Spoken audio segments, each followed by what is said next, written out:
While some families celebrate Thanksgiving with a horn of plenty, his celebrates with plenty of horns.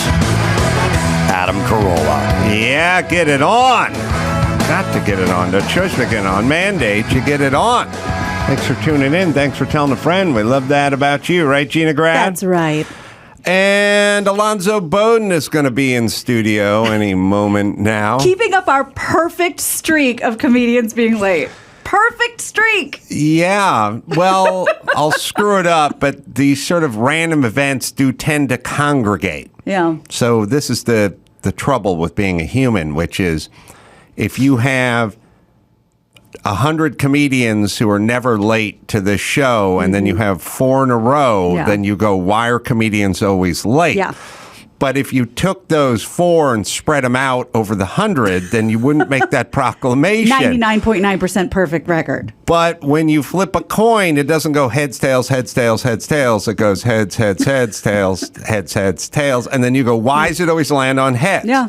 That's what you have to be careful of as a human being. But Alonzo He'll be here. will roll up any moment now. In one of his little hovercrafts. He's probably going to be driving a big street cruising motorcycle if I know him. Yeah, but am I mistaken, or does he have one that sounds Jetsons-y? It doesn't sound like a motorcycle. He has one that has more cylinders than your car has. Jesus. 6 cylinders. I think yours is a 4-banger. Okay. Flat 6, but we shall see. All right. I was watching Monday Night Football last night. I just tuned into it in the middle of it, and I was watching the halftime show. It took place in Mexico City. Oh.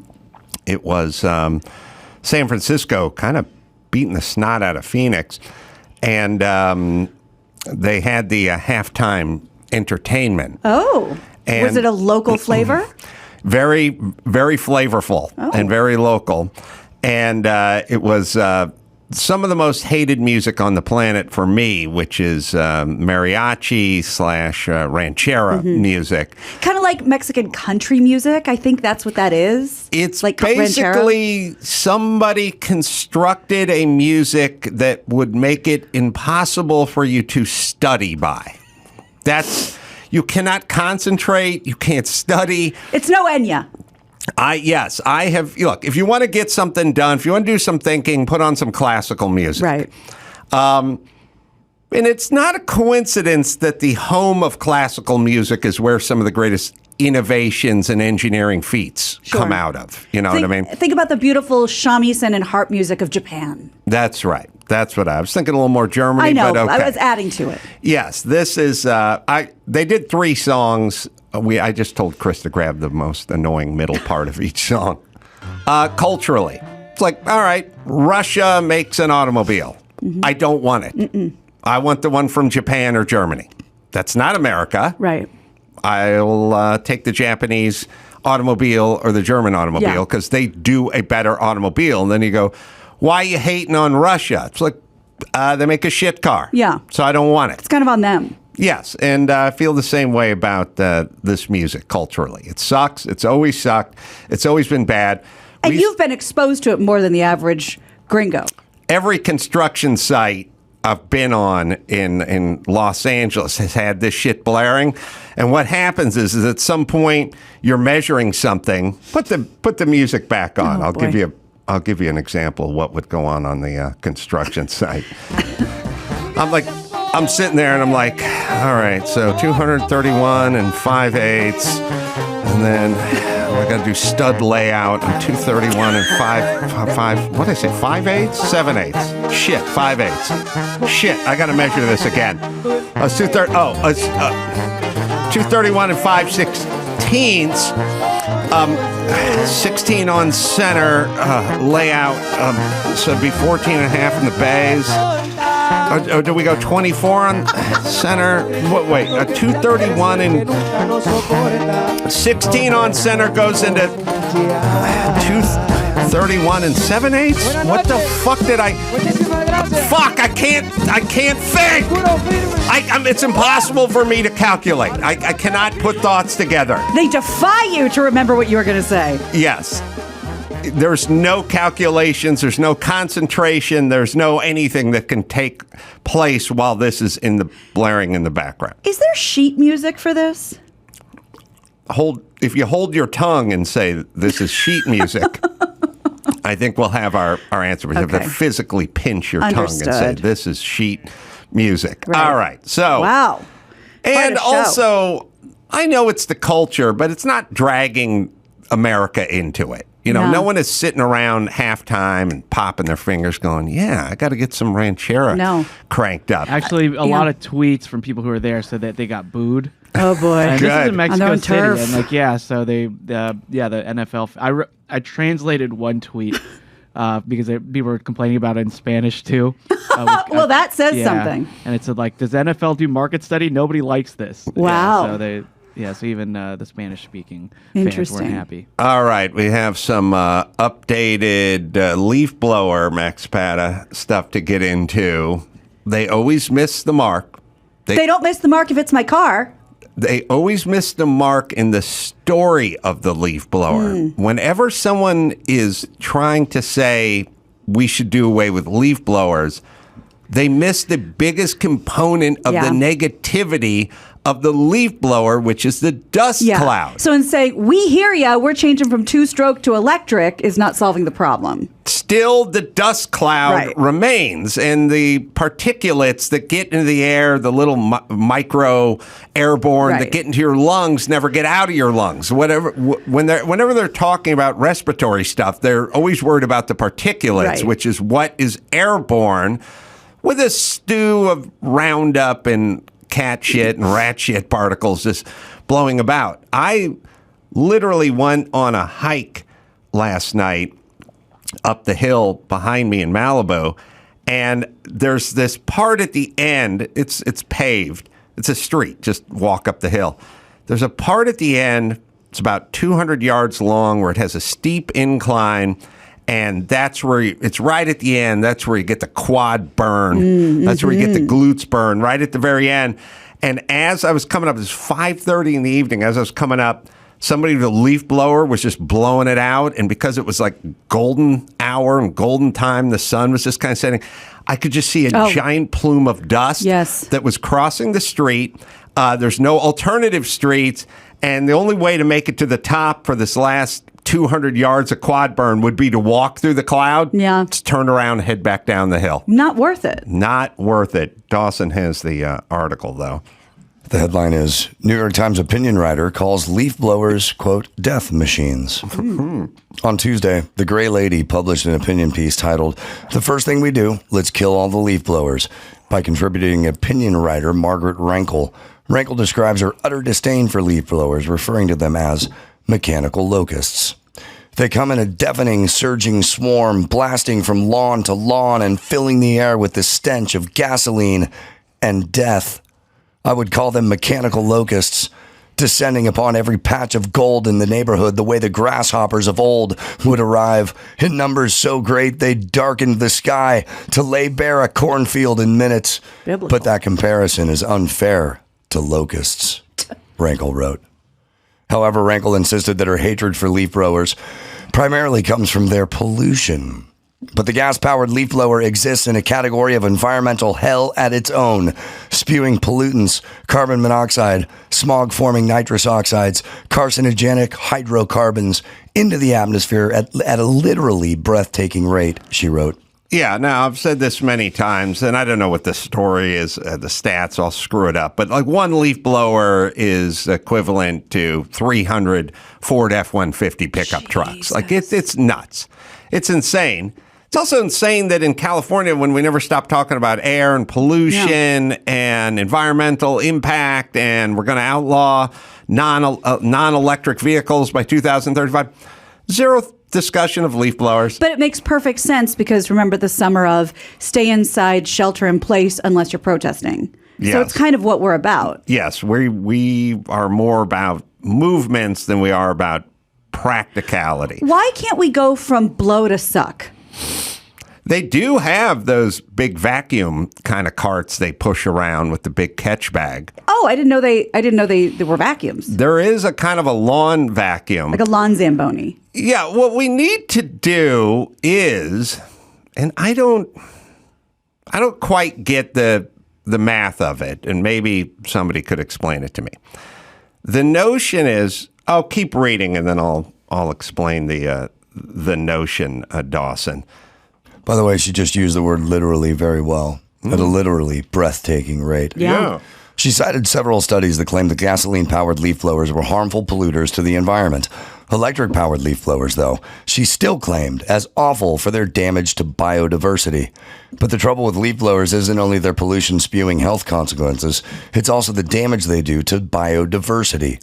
Fallen leaves provide protection for overwintering insects and the egg sacs of others. Leaf blowers, whether electric or gasoline-powered, dislodge that leaf litter that is so essential to insect life.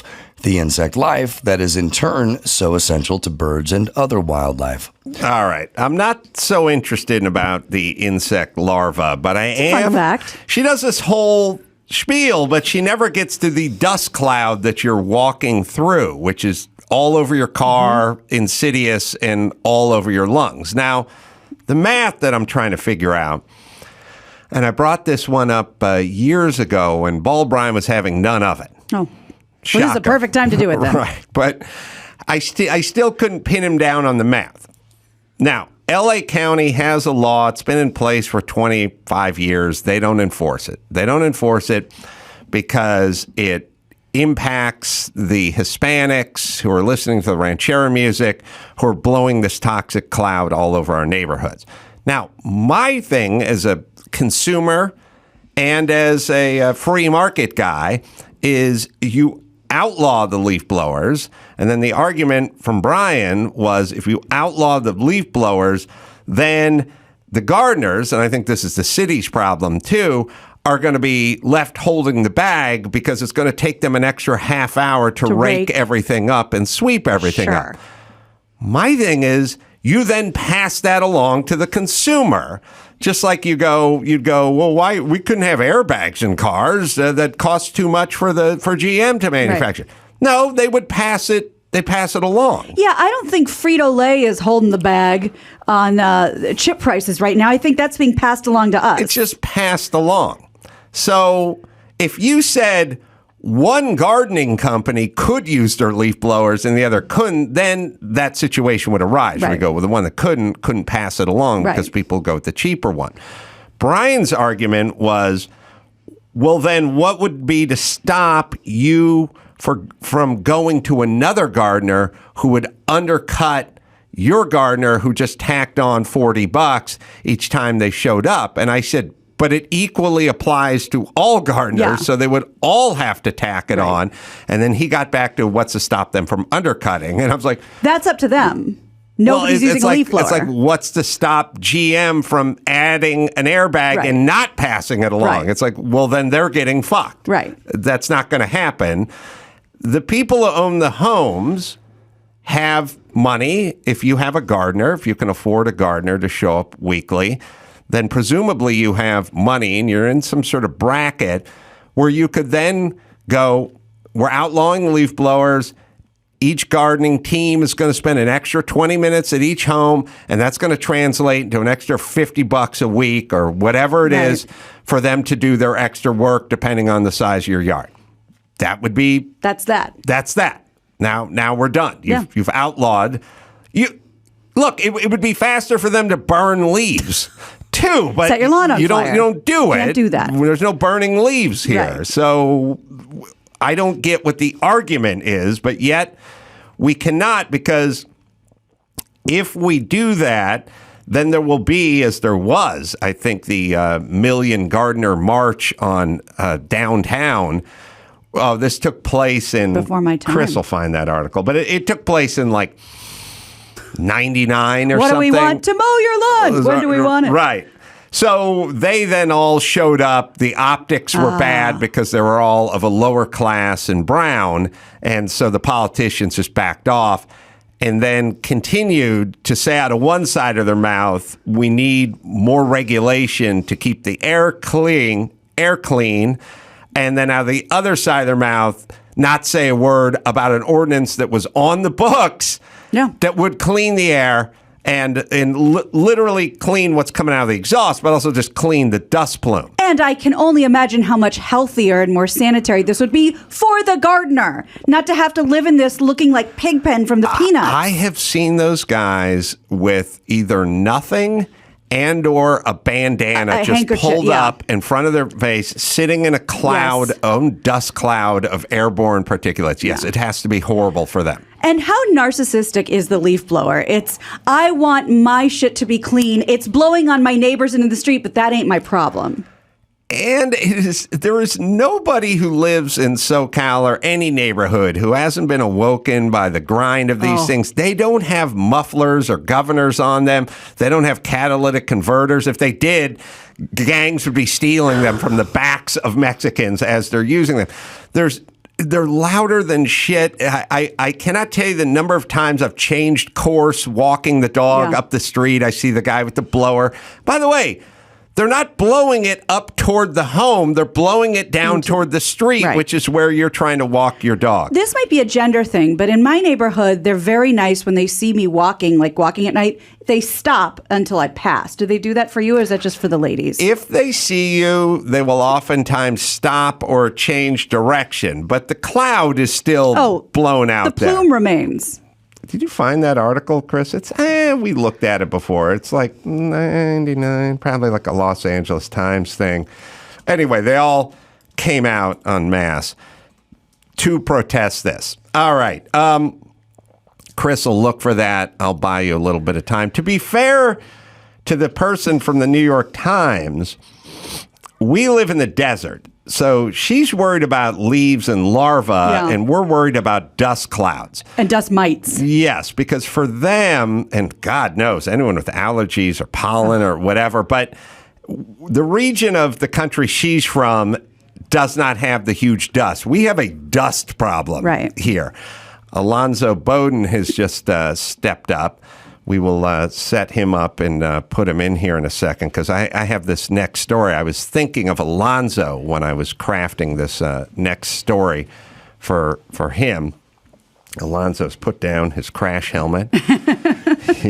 Motorcycle jacket. What'd you ride Good here? Good afternoon. BMW R18. Is that the super quiet one? No. Oh, okay. That's the one I got. I still owe you a ride. That's right. Thank you very much. No, this one's new. This is 1800 cc? Yeah. Oh, man, that's a big displacement. 4 or 6-cylinder?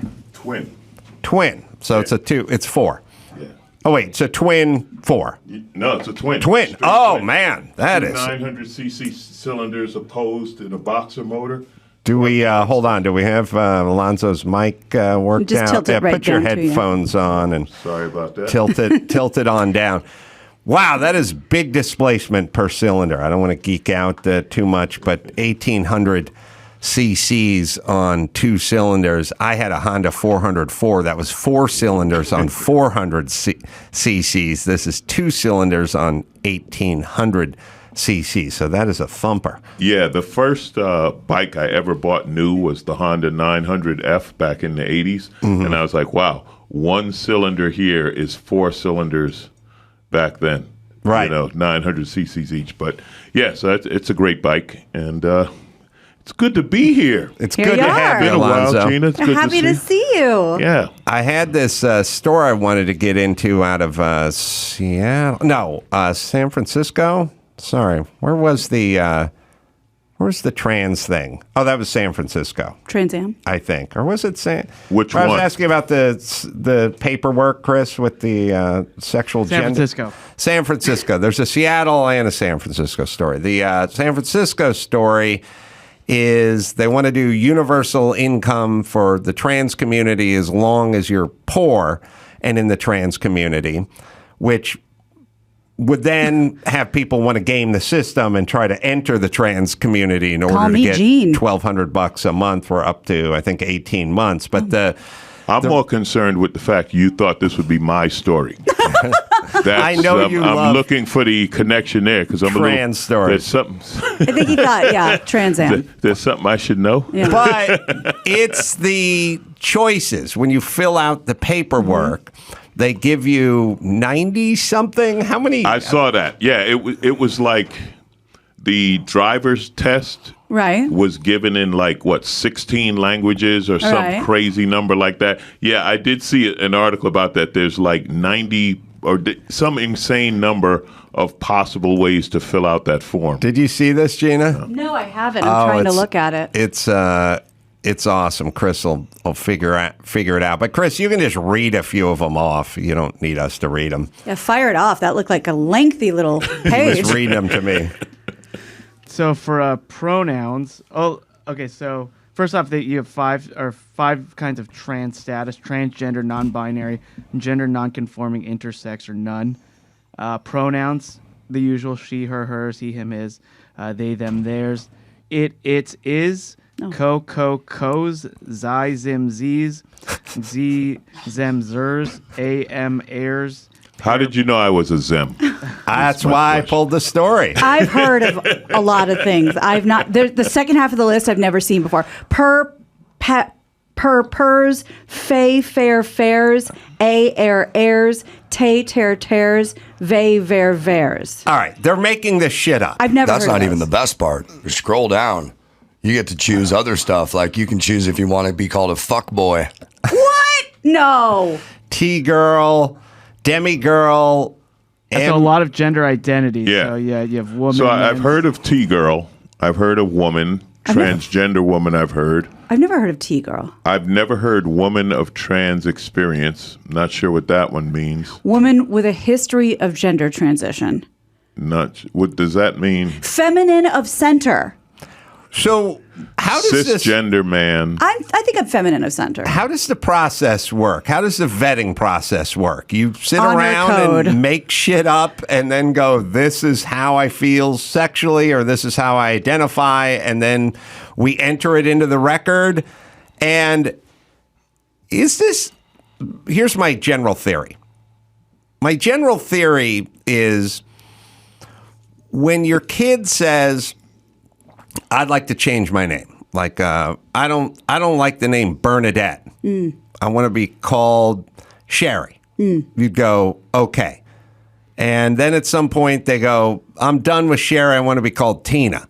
And you go, all right, Tina it is. And then they go, I'm done with Tina. I want to be called Nancy. And you go, all right, this is getting a little tiresome. And it doesn't really feel like you like these names. It It's just a lot feels of like Sinatras. you want to fucking run me around. And then they go, I want to be Tafifi Coco.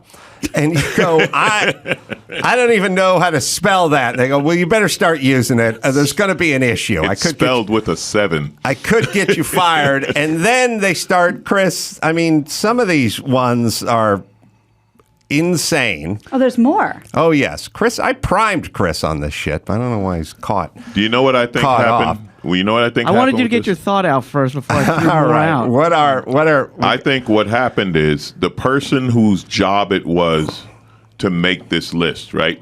After about the third time they added to it, they said, all right, I'm just typing everything Yeah. Right. once. Like everything, anything I heard, someone might have been, some suggest, and they were just like, I'm not doing this again because Yes. it's an unending list. That's right. I'm typing 100 different categories. You pick what you want to be. Oh, please let me rattle this off. Go. Go to the top. Here we go. And you're going to love it. Here we go. Intergender, maverick, novagender, two-spirit, hijra, Cathoe, mux, Caneth or Xaneth, Xgender, MTX, FTX, Bakla, Mahu, Fafafine, Waria, Paleoana, Astheme, Mashoga, Mangeko, Chibados, Tida Wina, Bixa, Alia, Huame, Lahame, Nalihi, Dibla, Winky. Keep going. It sounds like you're ordering at a luau. Yeah, just in time. Nina Posikitspo Pape, Machi Embra. Well done. Thank you. Quarry Warmi, Chukchi, Wakawani, Fakaliti, Kalabul, Kalalay, Bisu, Occult, Travesti. Is that it? All right, good. Oh, there's more. There's over 100 So of them. Yeah. just for the listeners, my I eyes want are going to cross. explain to you that everything Gina just read is on a screen across the room. Yeah. And it sounded to me like you were reading the eye test. Like you were Badly. taking the eye Yes. test, but you thought it was one word. Absolutely. What's a demi boy? No one knows what any of this shit is, and neither do these No, wait, people. They're just running you around. FTX, that's the guy who was a billionaire in crypto That's that just right. went broke. So We're gonna talk about so that. he has one category. He's the only FTX. Got it. Oh, you can identify as a stud. That I would abide by. Yeah. Yeah, A tomboy. a demi boy, also known as a demi guy or a demi dude, is a gender identity describing someone who partially identifies as a man or a boy. What about, is that gender fuck? Is that why it's blacked out? I thought it was, but I Googled it, and there's something called gender flux. Oh. And yeah, that one's an identity. I You don't used know why that it's when you blacked saw out. her, right? Yeah. Yeah. Yeah, I think so.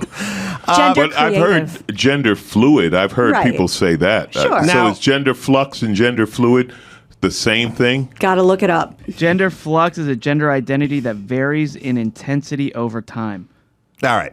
And then is there now? Are these pronouns or are these how you identify? Because the pronouns are different. These are not right? pronouns; these are gender identities. All right. Yeah. All right. So it's fucking nonsense. They're just Also- running you around, and it's fucking bullshit. I don't know. You know, we don't know where the country's going. It's going off in two very separate directions very quickly. Safe spaces and octagons. That's right. And you know what? Take care of yourself. It's not worth the $1,800 to be on this list. I don't know where this list is going. I'm just Well, going to live my life. 1,200. But The, go the ahead. 1,200 probably isn't going to happen because everyone's on that list.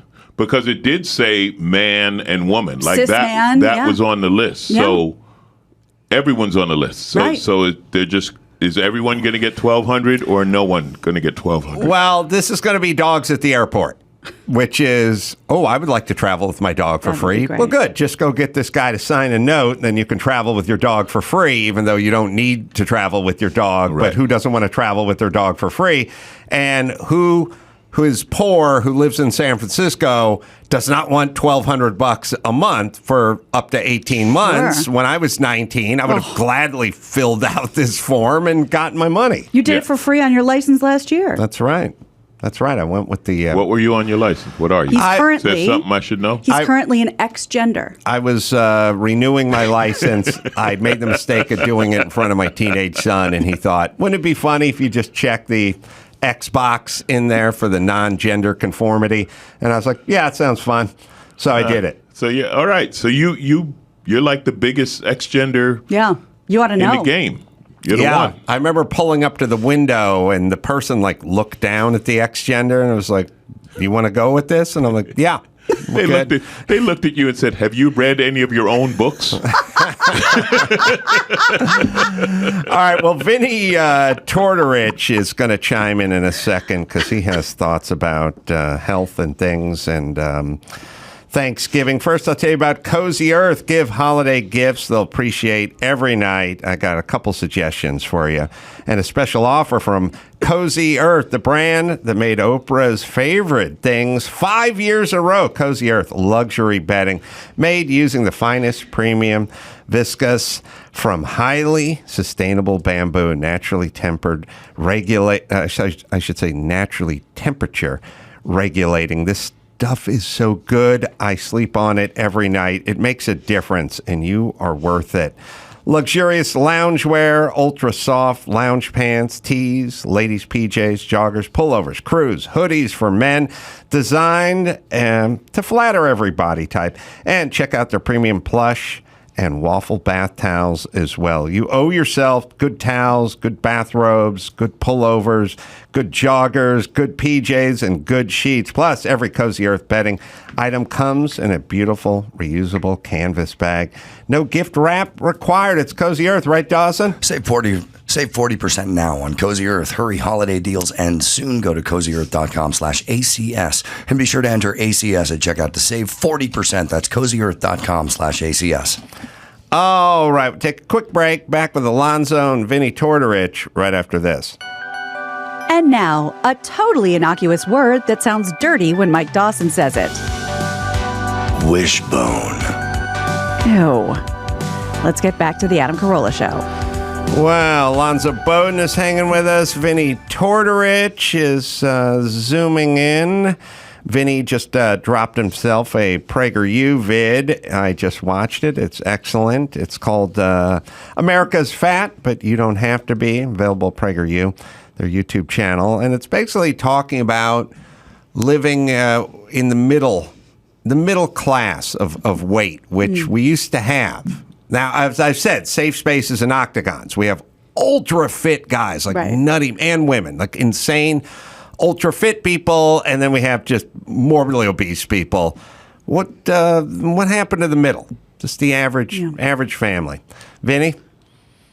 Yeah, you used it before I could. I heard you the other day talk about Priuses and oversized trucks. These monster rally trucks, and I added that. For years you've been hearing me talk about Woodstock, 1969, when you didn't have everybody was in shape, but I've added to that. You didn't see morbidly obese people, and you didn't see Arnold Schwarzenegger type people there. Now, that's where we are.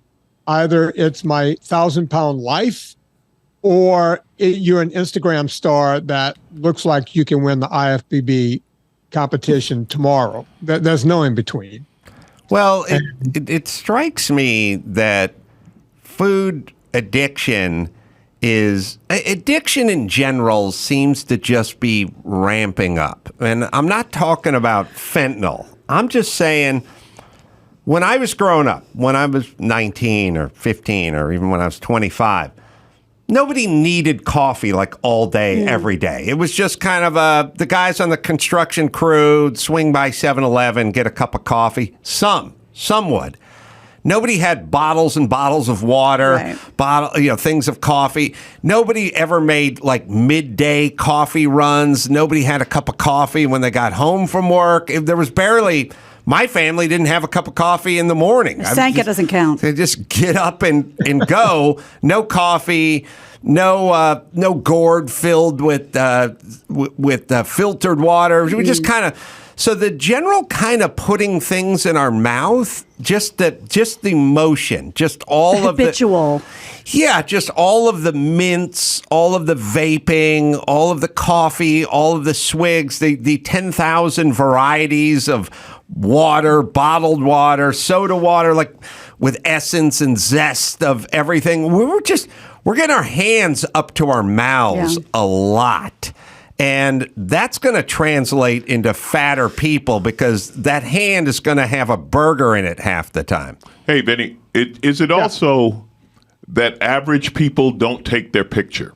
Like, we everything's social media, right? So you got to post. Like if you're posting on Instagram, it's because you're in phenomenal shape. Yeah. And the average person, except for like we went through the dad bod phase, right? So people were posting that, but otherwise you're not going to post it. And then if you weigh, like you said, 1,000 pounds, now you're on a TV show, but the average person you're average. Nobody's looking at you. Nobody's interested. Well, I would say to that, and I get where you're going with this. And Alonzo, I'm one of your biggest fans. I'm a bit. Thank you, man. Appreciate you. Dude, we were born the same year. You're a couple of months older than me. Yet you look 10 years younger than me, which proves that black really does not crack. Not on the outside. The inside is rotted to almost nothing. Right. I mean, I look at this. I look at this like Alonzo is my age, and he looks 48, and I look 80. But Alonzo, to your point, I'm one of the few people, Gina knows this about me, I don't walk around looking at a phone. I'm still looking at society. And when I go through the Atlanta airport, or I go through anywhere and look around, people simply do not look the way they looked 10 years ago or 20 or 30 years ago.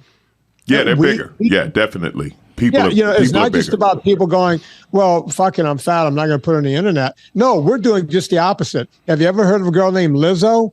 She's out there large and in charge. And if you go to any Target, you'll see the mannequins in Target are now fat. And people say to me, well, oh, come on, Vinny, shouldn't we have mannequins that look like us? Yes, but you shouldn't have to change. We're moving the goalposts so much that we might as well just make the goalposts go completely from end zone to end zone, and you're still not going to kick it through. We're outside of that, and that's kind of the problem here. Well, the problem in general is the sort of shame switcheroo that we've done sort of globally in our society. For instance, it's weird. It just popped in my head. But like places like Japan, they're kind of shame-based. There are not a lot of lard asses wobbling around the streets of Japan. They seem to be a fitter group, and there is a certain amount of shame, and we hate shame, and we don't want to shame anybody, and this has become a bad word now, but it really keeps society in check, and we have done a kind of global thing, which is you can't shame. It's so funny. I was watching like Entertainment Tonight the other night, and they were talking about the AMAs, and there's some guy was in a band. I don't know who he is. I don't know, whatever. And the guy was interviewing him went, "Oh my God, you lost 50 pounds. That is amazing." And you could see the guy's face go, "Oh shit, I'm going to get yelled at for losing weight."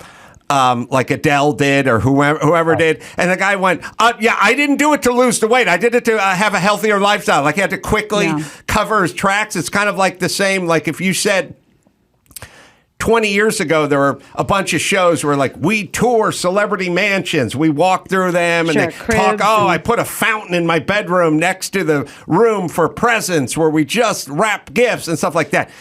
You don't see those shows anymore because it's not that the celebrities aren't rich. It's not that they don't have huge houses.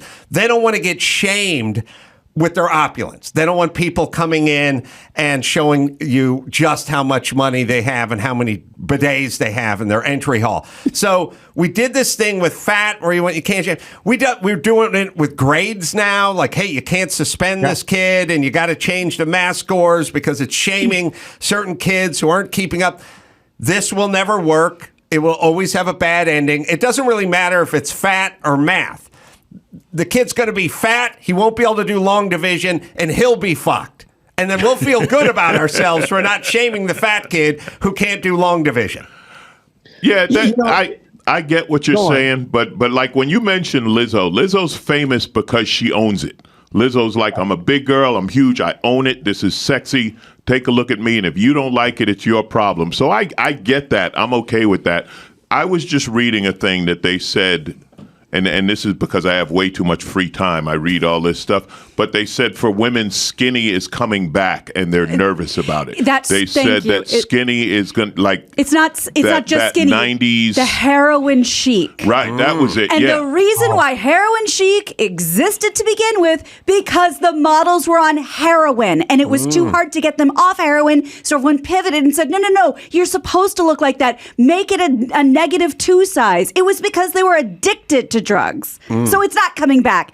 And fuck that shit. So, that's the... Go on. Well, no, I mean, that I get what you're saying. And you're right, Adam. There has to be some degree of, okay, that's too much. Or, yeah, it's math. Like math, there are numbers in math. So I'm not judging you. It's a number. It's either the right number or the wrong number, right? 2 times 2 is 4. And if you say it's 5, I don't care how bad you feel. You're wrong. It's a number. Yeah. You're wrong. When it comes to what looks good, what is sexy, this and that. Like me and a buddy were laughing one time. We walked past a Harley dealer and the mannequin had the biggest boobs. We were like, wow. So now they kind of make mannequins to what you're selling. So I guess if you're in Target, they're like, okay, our customers The big a little girls. bit bigger. We're going to go with that. I was in a Rite Aid in Santa Monica the other day, saw a Black Santa mannequin. There you go. That's there you progress. go. How dare they? Look, that's all good and fine. And, I'm always Gran Torino over here going, we need to get back.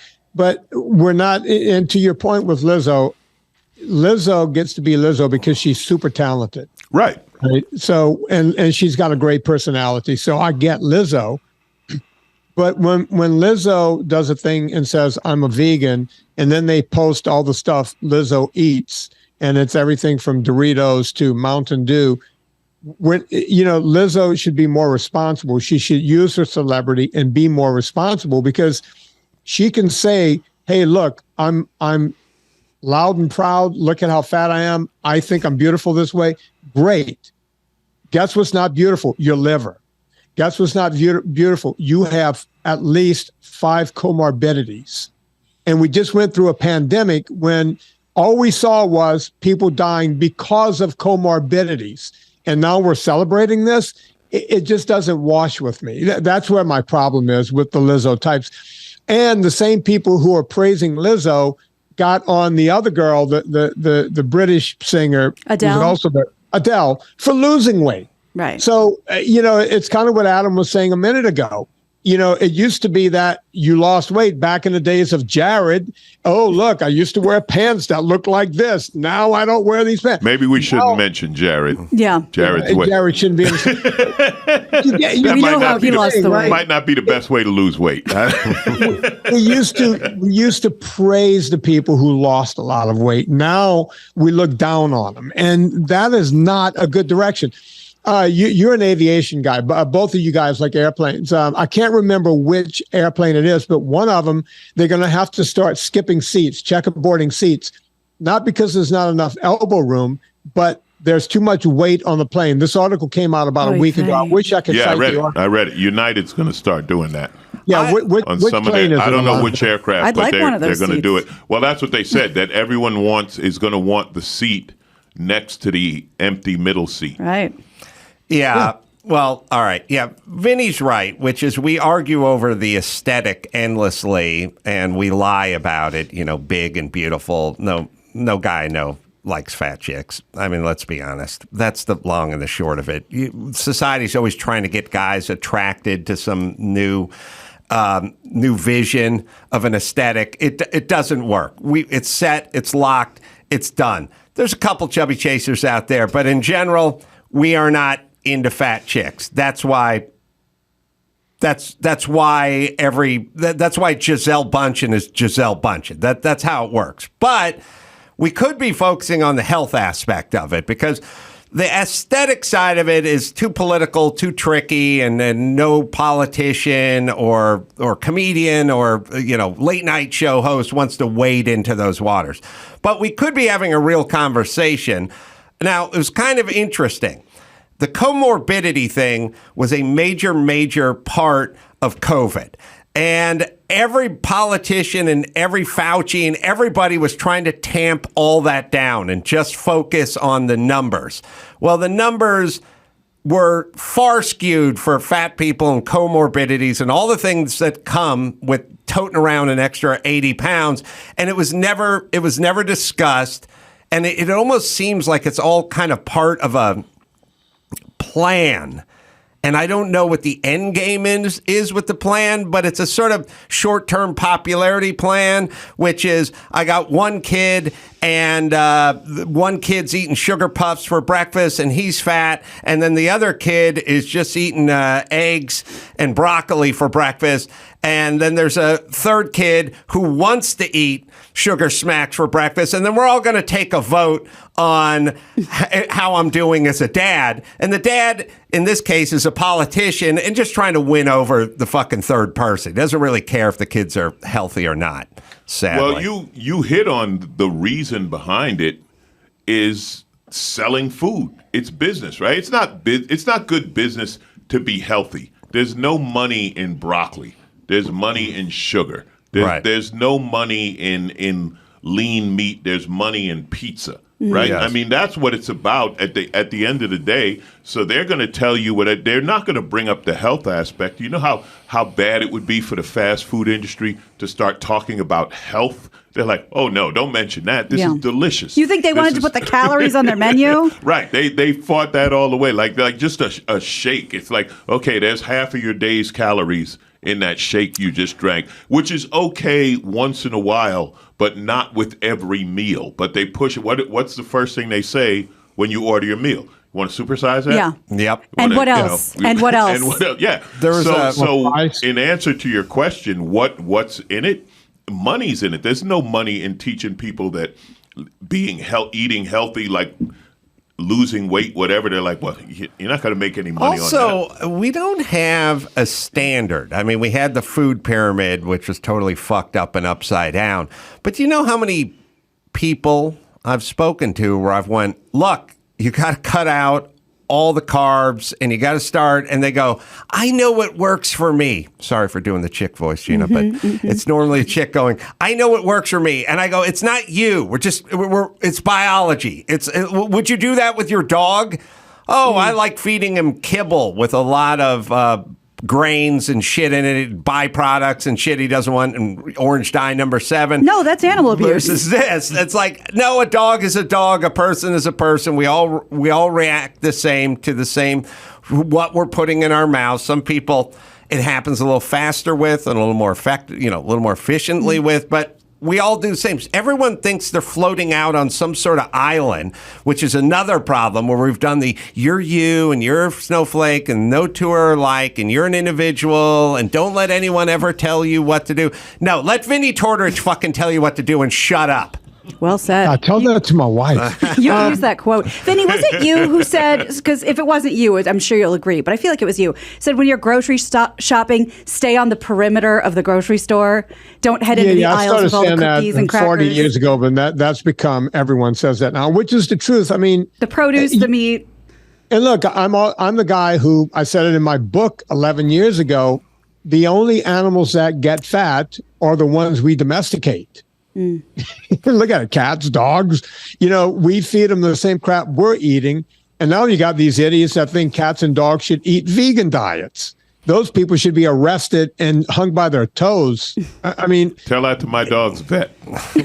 Vinny, in Vinny's book, I remember him saying, you got to treat the supermarket like a black neighborhood. Stay around the outside. Oh, is that how he said it? Do not march through the middle of it. Is that a direct quote? Yeah, it was in the book. I didn't realize that. Yeah. I remember the quote. Vinny, good luck with that. And just for the record, I do not endorse Vinny in any way. See? I'm sorry. I feel like that was a direct quote. You know how Adam likes to read. I like to read. Yeah. So there's an article that just came out, which is about red meat, which is, surprise, surprise, after 45 years of arguing about, is red meat good for you? Is it bad for you? Well, what are we today? Dawson will read it. Red meat is not red meat is like a white neighborhood. You just want to. That's right.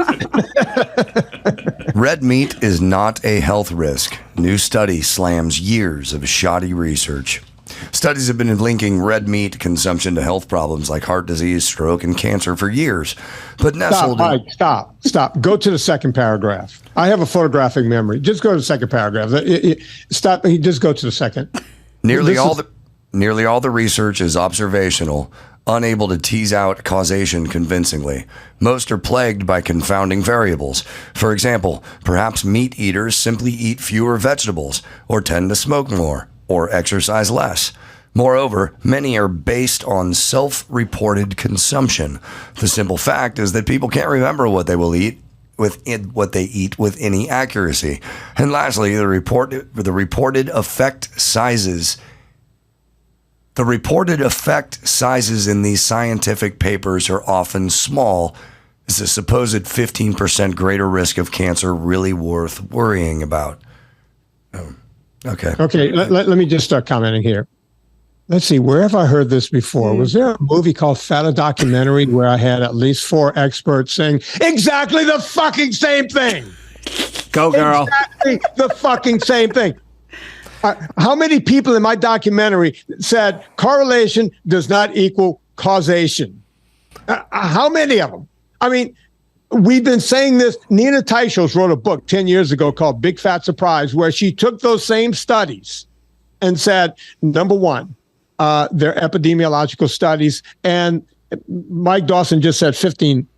It was actually a plus or minus 2%. And when you look at science, plus or minus 2% is 0. It's exactly 0. There was no correlation, much less causation, yet they cherry-picked that science and went in the direction they wanted to. So good fucking luck. Look where we are today. So, Vinny, let me ask you this. Would you say that, and this is red meat or what, because it always changes what we're supposed to eat, what we're not supposed to eat, that it's bad for you to eat too much of any one thing? Like if you just eat red meat, that's probably going to be bad for you. But if you just eat vegetables, you don't get the protein. Is that accurate? I'm asking it here. I don't know. Yeah. That's I find that accurate. Now I know a lot of people are going to go, well, what about people that's doing a carnivore diet and they're only eating meat? They're proving the point that that is the one thing you can eat as a superfood and just keep eating and not get sick. There's guys that have been, you want to talk about epidemiological studies. We've been watching people do this online now for 10 years, and we're not talking 5 people with tinfoil hats. We're talking tens of thousands of people. But the fact of the matter is, I like doing it all. You want to get all of the phytonutrients from good vegetation. You want to get, and I'm not talking about vegetables in cans. I'm talking good whole vegetables, cruciferous vegetables. Notice I haven't mentioned fruit in that because fruit is nothing but nature's candy. You're not going to do anything except get a sugar spike from it. Eating that, red meat, fish, chicken, right down the line, you're going to be healthy. Eggs.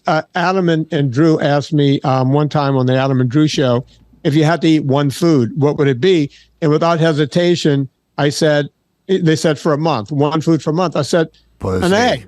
Oh, eggs. Eggs. Right. Eggs. Yeah. I said, just give me eggs for a month. And then Adam turned to Drew, and Drew goes, yeah, he's right. It's got every nutrient you need in it. It's got every amino acid. So, yes, you can eat like that. I can't imagine just eating eggs and meat every day, all day. But there are people who do it very successfully. Well, look, first things first. In terms of the experts, 10 minutes ago, we were pulling the yolk out of the egg and doing egg whites. So we're essentially taking the part that was most nutrient rich. The liquid gold. We took all the best part Except for nutritionally out of James Carden didn't like that. out of the egg. That's right. And then you could have as much toast as you wanted as long as you spread margarine on top of the toast, which was horrible. So you're taking the healthy part of the egg out, you're eating the fluff part of the egg, and then you're eating 4 pieces of whole grain toast With that the was seed oil. covered with seed oil. And that was heart healthy and considered Moses from the mountain with a tablet for decades in this country. So whether we're talking about COVID or we're talking about Lizzo or we're talking about breakfast, realize the experts are fucking wrong about all of it, and they have been for a very long time. I think the main thing is what I've gleaned from this entire thing is, yes, sugar, cut it out, and carbs as much as you can, cut it out. Lots of vegetables and then lots of proteins and meats and fish and whatever. You will feel great and the weight will come off. But the problem that I bring up every time is this insidious seed oil thing, which has permeated every single facet of modern day eating. Must be cheap. There is It's in everything. seed oil, as I've said, in the avocado oil mayonnaise that I bought. It started with sunflower oil when the bottle says avocado oil on it. Yep. In the oil-packed artichoke hearts. It's not olive oil. In Paul Newman's olive oil dressing.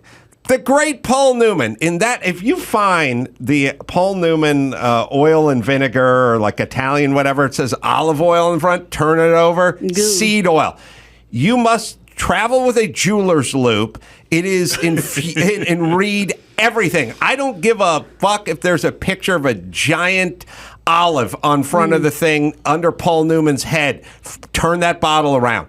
It is in every chip. It is in every snack. It is in every dressing. It is completely ubiquitous. And at some point, somebody's going to trace back this this morbidity that we're entering now and draw a straight line to this oil, which I'm acutely aware of and still have trouble avoiding because it is.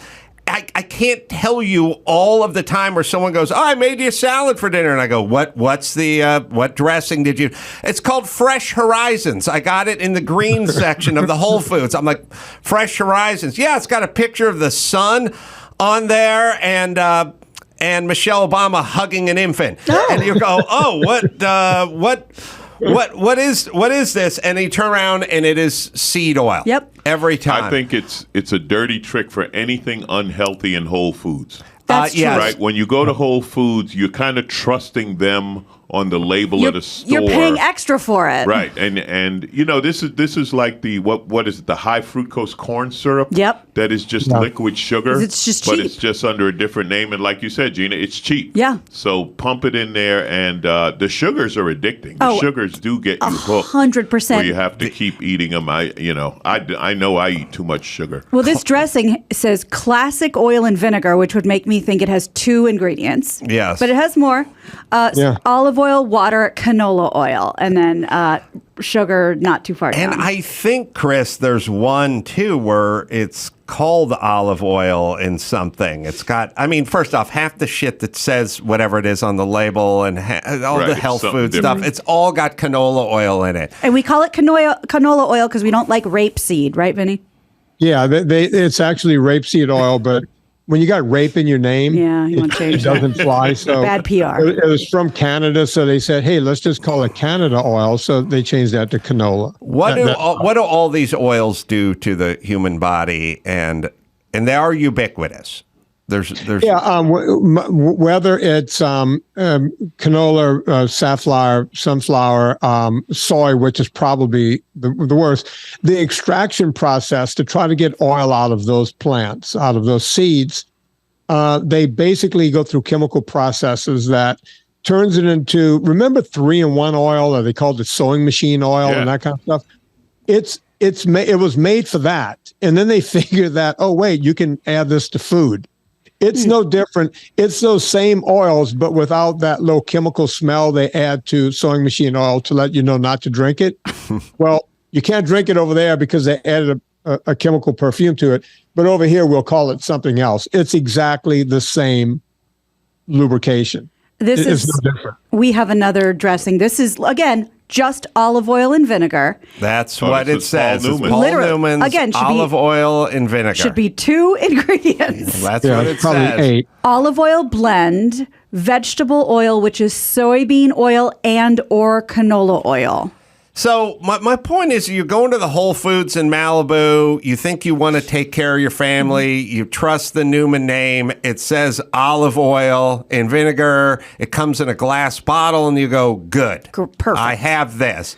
And what you don't know is it's got all the soybean oil in it as well.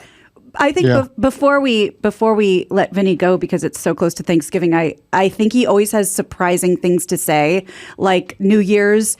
When we talk about fitness, it's start slow and slow down, which people do the opposite. They fucking pump and they burn out by March, and then they say, screw it. So I know that you posted something the other day about Thanksgiving. I think it would be really good for everyone to hear.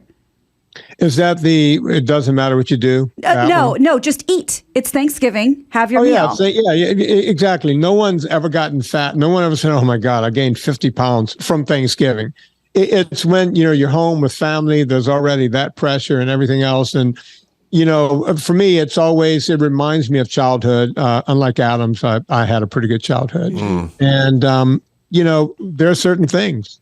I'm not a turkey fan, but we do a big rib roast, and there's going to be, I'm sure, stuffing and potatoes or whatever my wife likes to do, because it's what you're supposed to do. And people always say, well, do you eat those things on Thanksgiving?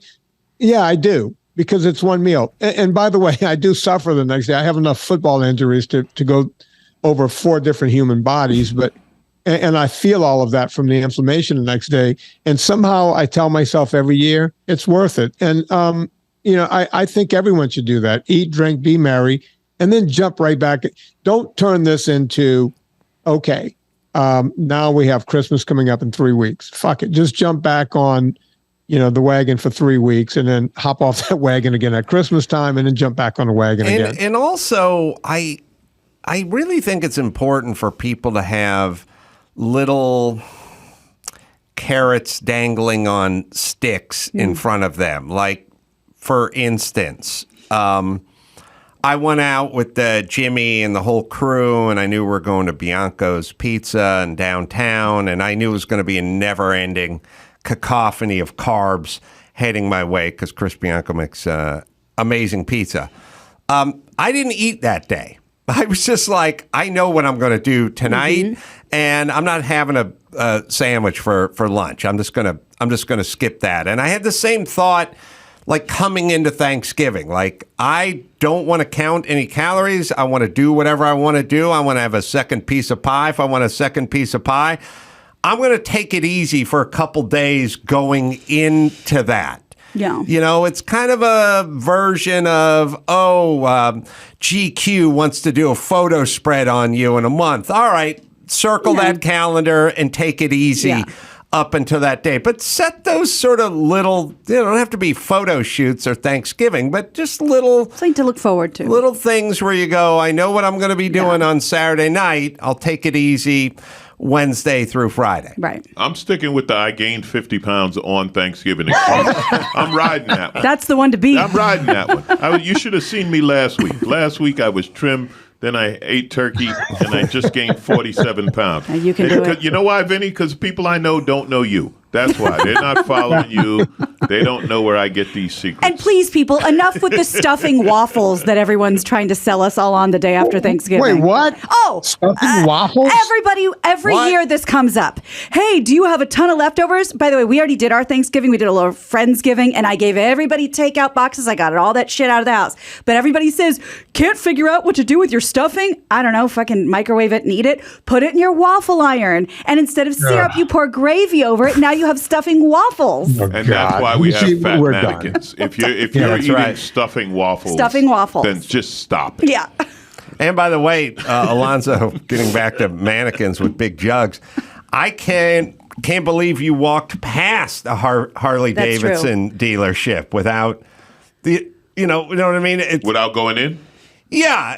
Well, no, because Harley has stores that just sell their clothes. Oh, They okay. don't. Okay. Yeah, So, they because Then you have don't listen. stores I that- was hearing Dennis Rodman walking past a whorehouse. Like, I was like, They what? have stores that just like their okay. clothes is such a Got it. big business. They sell just the clothes. Now it all's come together. All right, Vinny, the new Prager video called America's Fat, but you don't have to be. It's available now in PragerU, and the film's Beyond Impossible and Fat, a documentary available to rent or buy on Amazon. I would definitely check out those docs and get informed. Vinny, always great to see you, my friend. Happy holidays, everyone. Alonzo, you. it was a pleasure meeting you, man. Thanks Have a for the great- love, Vinny. Thank Thanks. you, man. Bye. I appreciate it. Later. All right, let me tell you, we have our annual mac and cheese video that Hero. I'm guessing Alonzo's probably seen, but I she's don't the know. best. I love this woman. She's a hero. First, there's blinds galore. They're having a massive Black Friday sale. It starts this week. Everything's going to be 50% off, one of the biggest sales of the year. Get over to blindsgalore.com today. Take 50% off their custom blinds and shades starting November 22nd. First place to buy custom window treatments online. Family owned and run for 20 plus years. Over 2 million windows covered. The window treatments... they're not lying around on the shelf like at the big box store. All Blinds Galore products are hand-built from scratch, delivered right to your door, and created just for your windows. Go online, take the measurements. They even have an online one-on-one consultation, and they have a virtual designer you can use. I use these all over my house. I use them at the office. They're the best. They're Blinds Galore. Right, Dawson? BlindsGalore.com makes it easy to get the high-quality designer blinds and shades you've always wanted in your home, all at a great price, all at up to 50% off. See for yourself at BlindsGalore.com today, and let them know that Adam sent you. That's BlindsGalore.com. All right. Alonzo's going to do some tweet-splaining. We also have our mac and cheese lady. I got a follow-up to that leaf blower story as well, and we'll do all that right after this. It's time to check Adam's voicemail. Hey, Adam. Driving north in Delaware, and the sign warning you not to speed says, "Come on, Eileen, your speed is obscene." Get it on, man. You can leave us a message at 888-634-1744.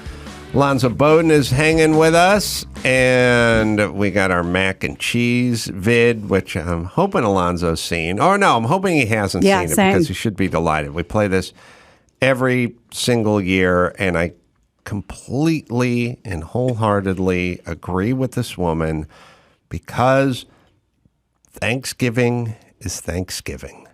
Thanksgiving You need your turkey. You need a roast or pork roast or beef roast or something, or ham or something like that. You can then get into your mashed potatoes. You got your candied yams. You got your green beans. And, if you want to start fucking around the margins, once you've done about 7 items Stuffing. that are just, stuffing. Like when you look at the painting, oh, God, who's the painter who painted the Americana Experience or whatever? Oh, American Gothic? No, it's I'll think of it. Not the farmers with the pitchfork? It's the guy. He does all the settings. It's sad that I forgot his Jasper name. Johns? No, No, everyone's landscapes, the houses, everyone's going to hate themselves. Right. Now, I don't know why I always have to be the smartest dumb person in the room. You guys should be coming. Hopper? No, Norman Rockwell? Rockwell. There you go. Fuck, what the fuck is wrong with everyone? You should have said, little boy standing on a toadstool trying to kiss the girl. No, Thanksgiving. Norman Right. Rockwell. Yeah. What was on the table when he painted that picture? That's what we have. Is cranberries and what have you.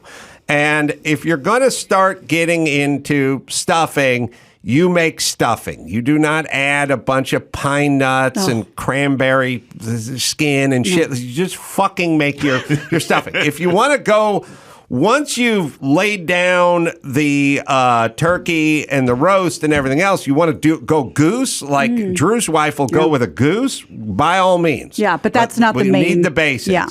This is a woman who did not get the mac and cheese that she wanted. She got the mac and cheese that they fancied up. Well, Yeah. I remember the ingredient. Do you want me to tell you? Or it be a surprise? Oh, it'll be a surprise. Oh, Let's it's do it. All right. horrible. Well, okay, yeah, okay, we can listen to it then. Okay. Since you fucked up the macaroni and cheese, you're cleaning up all this shit by yourself. Junior, Dejana, nor me are gonna help you clean up. We told you don't put that shit in the macaroni and cheese, but you insist on putting it. So since you want to do things your damn way, we gonna do shit our way. We getting ready to go upstairs and go to sleep while you clean up all this shit for Thanksgiving. Happy Thanksgiving. We love you, but guess what? This shit ain't fair that we couldn't even get a decent thing of macaroni and cheese. We gotta wait and go back to Goose for Auntie Karen to make us some damn macaroni and damn cheese. Cause you decided to do some bullshit you done seen off the damn internet. Don't experiment on damn Thanksgiving. Don't experiment on Thanksgiving. You experiment by your damn self. I've with cream cheese before. Hell, don't try it with us. We don't want that shit. Auntie Karen gave you the damn recipe, but you chose to do shit on your own. So that's Auntie Carmel. Love her. And at Miami Baby tweeted, y'all please listen to my auntie snap. She was so mad because my cousin tried to make some macaroni yesterday with cream cheese and messed up the whole meal. From Miami to Tally for some foolishness. Don't experiment. Don't experiment. Like, Not on Thanksgiving. No! She's right. You experiment. that's at on your home own time. with somebody Or else. you got the gay couple coming over from the office or something. That's that. It's But not that's when you Thanksgiving. make a little something for them. Like Sure. if you're nice enough to make something different, you don't hit the main table with, please. hey, I've never made this before. Macaroni and You know cream what that'd be like? cheese. That would be like me cooking. I don't cook it. I don't know the first thing about cooking. That'd be like me bringing something to your house on Thanksgiving and say, hey, I whipped this up. Now's not the time. Here's what you have to do with mac and cheese and in many of these items. Whatever the version is of the Golden Corral, you do a better ingredients version of that. Right. But it has to be the same. It's just a higher quality version of that. You do not do your own thing. No, you're right. And to your point, I can't believe I didn't even think of this. We did our Thanksgiving. We did our big Friendsgiving on Saturday. And I had the turkey and the stuffing and the mashed potatoes and the green beans and whatever. And then once all that was covered, guess what I made, which was devoured the first thing? A traditional classic lasagna. And I put that on the buffet and people were like, is this lasagna? I'm like, yes, it is. That is a good audible. That's a good It was one. really That's a good fun. one. Yeah. I think you need a grandmother involved. it Like you helps. got to run it by a grandmother, and if she doesn't approve, then it ain't coming in on Thanksgiving. Smart. It's like I've been around, I've handled this before. You know what I mean? Like Yeah. she knows Yeah. instinctively what those basics are, and then when you come in, say Get when cute. I was online. Yeah. And I saw, and she's like, "Really?" There's nothing. And First of all, also, what's Pinterest? There's nothing less broken than mac and cheese. Yeah. There's no reason to ever modify or perfect even come food. near Oh. that. It is perfect. So, Adam, you're not going to eat my impossible turkey? No, it'll be impossible for me to devour that turkey. Well, did you hear about that? I tweeted that to Vinny yesterday. A lot of mold and bacteria found at the Impossible Meat Factory. I did hear about that Yep, story. yep. All right, a follow-up to the leaf blower story from 1998, which is we're talking about leaf blowers and how they've been outlawed in SoCal, Los Angeles for, well, I guess coming on to 25 years now. Wouldn't know it. But there was a problem. This was from February 7th, 1998. The Los Angeles City Council banned Tuesday the use of gas-powered leaf blowers despite a hunger strike by gardeners who fear the ban will hurt their livelihood. The council voted 9-6 to uphold the ban. It originally approved 13 months ago. The ban was delayed while council and police worked out how it would be enforced.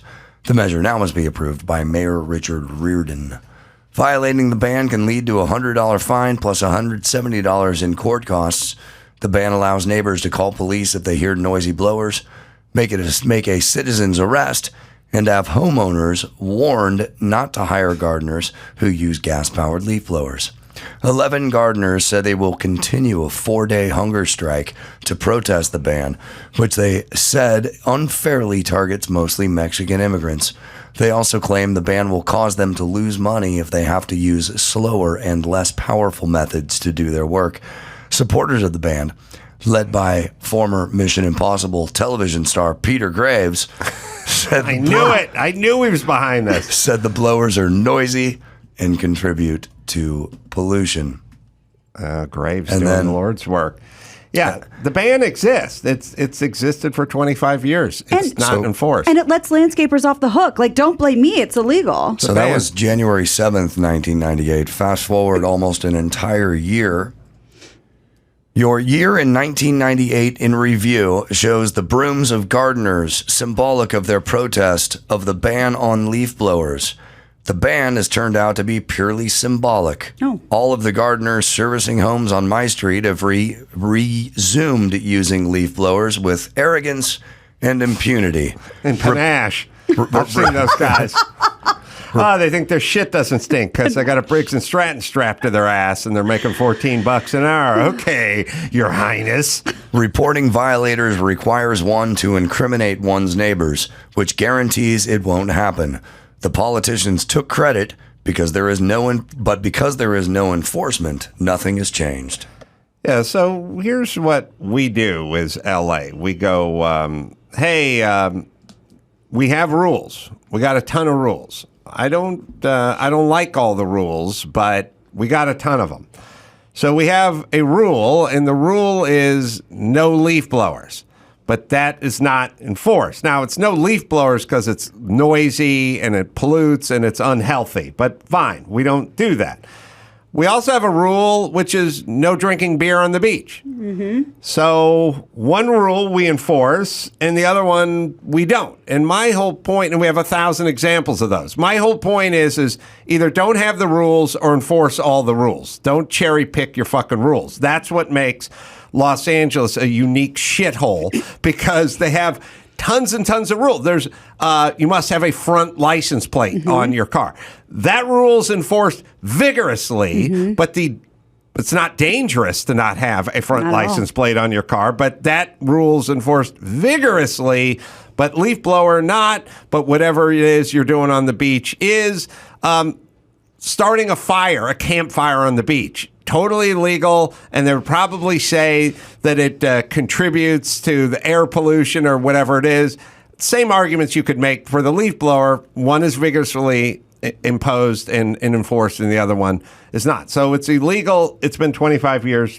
We won't enforce it. And you know what else is possibly illegal but celebrated on the beach? Living. Oh, yeah. That's It's a big one lately in Venice. Well, you know, the leaf blower thing, that law was written before we had the Nextdoor app, right? Before All we the had the Yentas. Citizen app. So That's right. now the Karens are like, hey, I forgot leaf blowers. And like you're doing a disservice here, because now that's going to be one more thing that's going to blow up on Nextdoor. Who's using the gas-powered leaf blower? Who's using the That's right. electric leaf blower? Where I live, the leaf blower is not a problem because we have the most efficient garbage trucks. These guys are 6 a.m. They are passing by, and it's like, 6. what time did you get to work? What's wrong with you? Like, can't you ease in about 9? So they wake you up to get ready for the leaf blowers. I was woken up by the 7 a.m. garbage man today with the articulating arm. Oh yeah, that thing backing slams up. the can. Yeah. Here's how I'm very serious about this. I have lived in the Hollywood Hills, under the Hollywood sign. I've lived in Lake Hollywood. I've lived in the San Fernando Valley. I've lived in Malibu. I've lived in La Cañada. I've lived all over the place. And the garbage is 7 a.m. everywhere. But it can't be 7 a.m. everywhere. Right. Somebody has to catch the 2 o'clock garbage truck, Sure. right? Because I don't know where Alonzo that 2 catches o'clock the is 6. because I got the 6 a.m. guy. He stops at my place on the way to you. Right. So go by Bodden's place, and I swing by Carolla's place. When we have time, we'll go by Sandler's place. And I like waking up comedians. It is the worst. I don't know how it's crack a fuck everywhere all the time, but it is. I've never had a noonish garbage man. And then, which happened last night, is you get the anxiety the night before. It's 9:30 at night. You're a couple glasses of wine in, and you're like, oh fuck, that guy's showing up at 6:45 tomorrow. Yeah. I gotta Get some pack. shut I eye. gotta pack this. No. Oh. I gotta pack up the garbage and get it down to the street now. You're gonna I'm miss a not week. setting my alarm for 6:15. True, gotcha. This is it. There is no, when I'm heading out at 10 in the morning, I'll just take the hefty bag with The me. hell you will. No, you do it then, that night. And here's the other thing. If they don't do it, like when there's a Monday holiday, right? And so they get backed up, it doesn't back them up till like Thursday afternoon. It's like, nope, we're just going to come Friday at 7 in the morning. It's like, wait a minute, couldn't you make up time with some afternoon pickups? They're like, nope, very good we just question. got to wait till tomorrow to the crack of dawn. am- The leaf blower law, there are random laws like that. Like you mentioned the license plate. I find it depends on where you are. Like if you're in the West Side, they're going to hit you for a front license plate. Oh, for sure. But like if you're in Van Nuys, they're like, I got 100 other problems beside you. Like you could ask a Van Nuys cop, hey, could you give me a ticket for a front license plate? He's like, really? You think I got time for that? So it depends on where in Very true. The rules change, like school buses and stuff. You ever see when people go racing past a school bus and like, do you have any idea like why that little little arm- sign yep, comes out and the yep. lights flashing and all, Yeah. I saw one of those yesterday. It's arbitrary where you are, what the rules are. As you were whizzing past it. I would pay, if you said to me, if I bought a new home and you said to me, your cell phone will work in every corner of this house and garbage comes Friday noon. Oh. I would go, let's tack on another 200 grand and I will pay it in cash. Wow. Because that is that pays Life changer. huge dividends. I was woken this morning. It never stopped. They must have a thing where they hit everyone between 6 and 9 and then go to the landfill. I guess but so. at I some don't know. point there's I don't got to know. be a round 2. Like they have to come out at 1 in the afternoon and. But you'd never know it because you're working. You don't know. No, none I'm of us home. know. I'm a comic. I'm Oh, home that's all true. day. I'm Okay. home all. Trust me. So is there a second round? No, Okay. Well, he wouldn't know. They go. Dawn. They do him at. Yeah, they come. There's through no at the second crack of round in the dawn. same neighborhood. Right, You right. got to Yeah.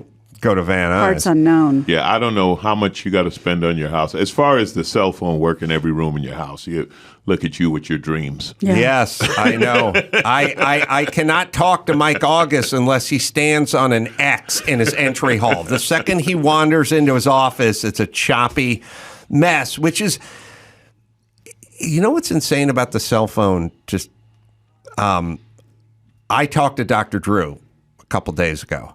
He's out on vacation. And I called him up and I said, where are you? And he said, Casablanca. Oh.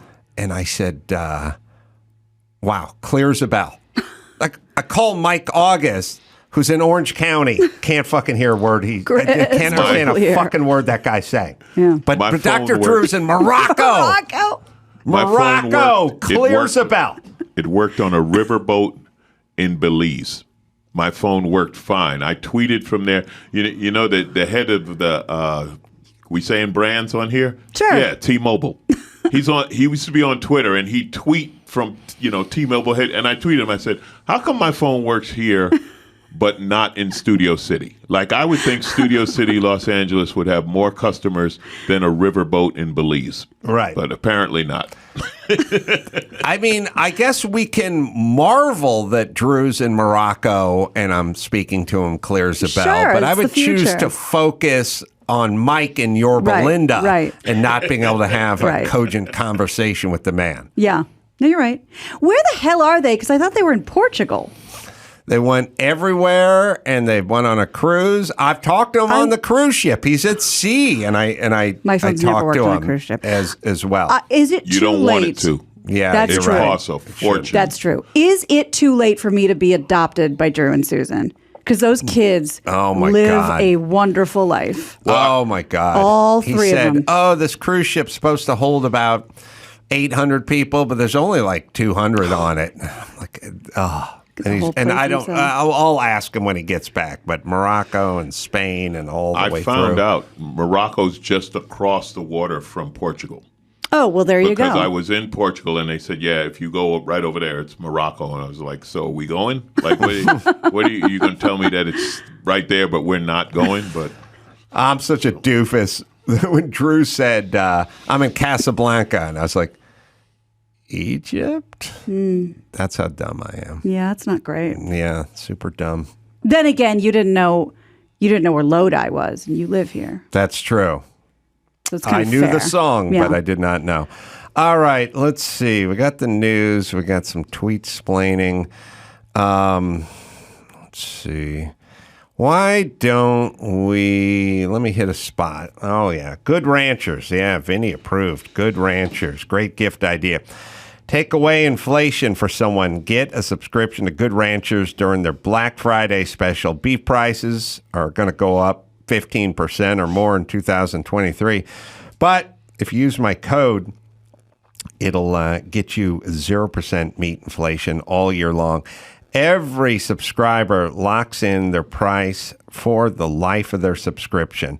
Plus, their Black Friday sale offers right now, you can get 2 free 12-ounce Black Angus New York strip steaks and 2 free pasture-raised chicken breast with any order with the code ADAMS. So if you want that good protein we we're just talking about, go with Good Ranchers and lock in that price.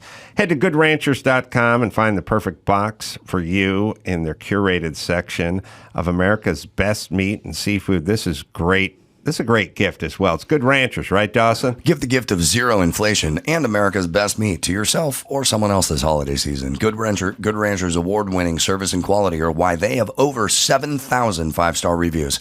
Remember to visit goodranchers.com and subscribe with code ADAM at checkout to grab the Black Friday special, their best offer of the year, 2 free Black Angus steaks, 2 free pasture-raised chicken breasts, zero inflation. Good Ranchers, American meat delivered. Oh, by the way, in our long list of comedians who don't have kids and aren't married, defying the odds of Americans, we talked about this. I think we were talking about Harlan Williams, Yep. and there's the Jeff Rosses, And Ari Shaffir. the Ari Shaffirs, and the Sarah Silverman. We'll add Alonzo Bodden. That's right. that's right. To that long list of people that are enjoying their lives and not having to subsidize people that don't appreciate it. Yeah. Well, I'm married to this. You're married to- I heard Louis Black say that a long time ago, and I related the instant he said it. They said, "How you never got married?" He's like, "I'm married to this shit." And I was like, "Yeah, comedy. She doesn't like other women. She doesn't like to share. She's a fickle mistress. She Yeah. catches you in a relationship. She's like, all right, let's see, you're going to be gone the next 6 weekends, and while you're in town, you're going to work 12 hours a day. Let's see how she likes that. Right. And then she's like, where are you? And it's like, I was with comedy. That bitch. I was with comedy. She bought me a house, so I'm going to stay with her. Oh, my God. You're so right. All right, we'll take a quick break. We'll come back with Alonzo and do the news right after this. With Gina Grad. Oh, Alonzo, I got a great cover for you. It's a saying. I'm now moved by this. You're married to comedy. I got it. I got this. Because you used to be able to get away with this. There was a job where you could fuck whoever you wanted, whenever you wanted, and you never had to get married or have kids. That was if your mistress was the C. Oh, That's sure. right. It's all laid out Right. in the song Brandy. Oh, you got to find Brandy. Brandy, it's laid out.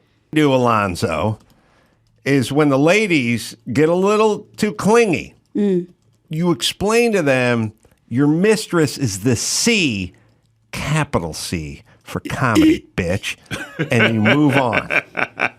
It's good. Good, right? Yeah. Yeah. You can use that. Yeah. Okay. I'm going to drop the bitch part. Oh, yeah. I'll Put drop your that own part. flavor on it. your own. Hoe or whore, whatever you want to do. Yeah, because they like that. Yeah. Yeah, Right? They- but use your mistress as the C. You can use something a little softer, like, now see here.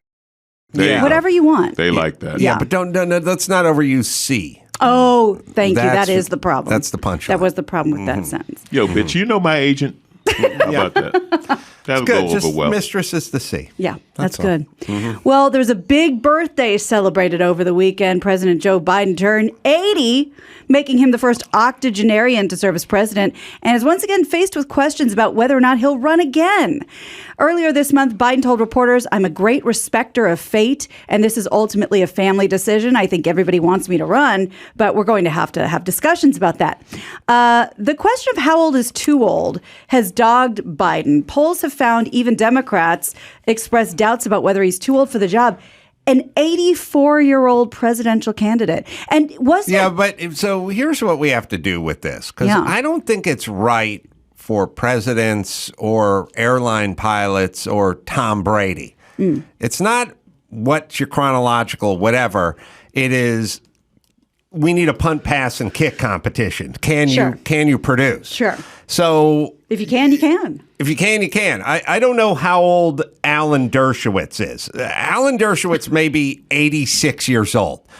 You see him on those shows, he is rat-a-tat fucking tat. Like boom, boom, boom. He's citing precedent. He's talking about Supreme Court from 1962 with the Brandon. He's 84. Versus whatever thing.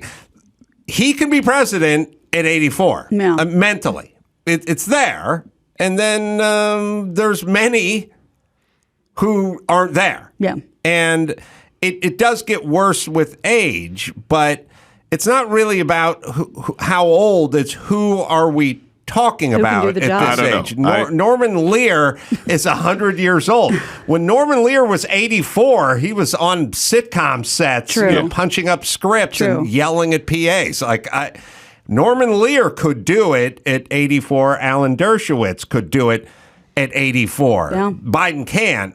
But I don't know that we need a number. Need a cutoff. We need a test. Right. I think, well, okay, I'll go with a test, but I think there should be a number, especially with the president, because who do you relate to? You know, if you're 80 years old today, right, we have half our population grew up with cell phones, grew up with the internet. You don't relate to that because it's not your Era. world. It's Yeah. not your era. So, and the other thing is you look at, like what you said, there are certain jobs where, yeah, you got to pack it in. Like, listen, we love you.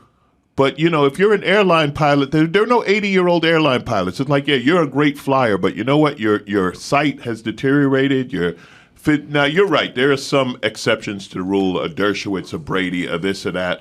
But from what I've seen in politicians, I'm not going with any of them being like, man, you are an outstanding. You know, listen, I appreciate the service. I met John McCain in Iraq, you know, and it was like, man, I appreciate your service, but he was an old man. He was Right. still a senator, but he was a little old man. And it was like, let it go, man. You've done your part. Let the next generation get a job. Our whole government is all these people in their late 70s and 80s. It's like, come on, man, let the next generation, like, you know, I'm 60, and if I walk in there, they're like, look, he's spry. Look at the young guy. You know, I don't want to be in any room where they're calling me, hey, Sonny. Hey. They might go with boy, unfortunately. But, well, yeah, because they, you know, they're old school. Right. They're from a time where they could get away with that. We don't need that. I think there should be, and I think that's what's going to happen with Biden. I don't think Biden runs again. I don't know who's going to replace him. Well, because then you're looking at him being 86 when he would leave. And that's the thing, like, especially, I think for both parties, young conservatives, young progressives, but I think especially young progressives, don't want an 85-year-old man in office. That's kind of flies in the face of being a young progressive. You know, you want the new blood. I'm with you. When I see, we have, I don't know, is it Dianne Feinstein out here or... Yeah, and nobody even knows how old is Dianne Feinstein. Oh, boy. She doesn't know. Nobody knows. And reports are she's not coherent. Oh. Right. So that her staff does the whole. That was the same thing with McCain. She's 89. She's 89, and people are like, no one's heard from her for 3 years, and evidently she's having issues communicating. And wasn't Strom Thurmond like 100 or something? Strom Thurmond was 4,000 years old. Yes. Yeah. You know, Pelosi, they're like congratulating Pelosi for stepping down at 80 years old. Yeah. It's like spring chicken. Yeah, look at you. No, I completely agree, but I will still say if you can pass the punt, pass, and kick competition, then fine. I'll say the same with the airline pilot. If your vision is good, if your reflexes are fast, if you can snatch the pebbles from my hand, grasshopper, you can fly. But we're going to test you every year. I've said the same thing, and I've gotten a lot of shit for this about a driver's test for when you're 75. People I love in my life would have to take it. Understood. I'd have to take it, God willing. I live that long. Understood. Don't you think there should be another driver's test at a certain age? There is. Are you sure? Yeah. In California... I say nobody in my family's taking it. Is it in California? Can look it up. But in California... I think once you get to a certain age, you have to renew every couple of years. With or a driving something. test. Well, whatever it is they need you to do, they need you to do it more frequently than when you're 17. Probably the eye chart. Yeah, there's something. Okay. There's something there. Here's another question I have that I don't understand. Wouldn't you want to retire? Yeah, You know what Be I mean? nice. You're 80 years old, right? These politicians, and you've been ripping off the system for the last 50 years. They show they all have millions of dollars stashed away somewhere. They got the big house, the this and that. At some point, wouldn't you be like, you know what? I don't want to go to work today. I want to retire and enjoy this. Like there's to me, there's nothing worse than you work so much that a month after you retire, you die because you have no life left. You know what I mean? Like I joke, comedians don't retire, but we cut back. You know what I mean? Like when Rickles was 86, Rickles wasn't at the Improv 3 times a month. Right. You know, you pick your back. Enjoy yourself. You won. At some point, I hope to be able to say, hey, man, I won. Like, I'm cool. I'm going to go out and do some benefits. I'm going to go down to Florida and work the retirement circuit here and there, and then I'm going to play with my dog, man. Just kick back, you know? I know. I'm with you, but I guess when you're the president, you have a life, you know, versus working at the postal sorting center in Arleta, California, you know. You get used to a certain lifestyle. Sure. And I could see that one being hard to give up. Yeah. But you know what? When you're the president, once you've made it, you don't give it up.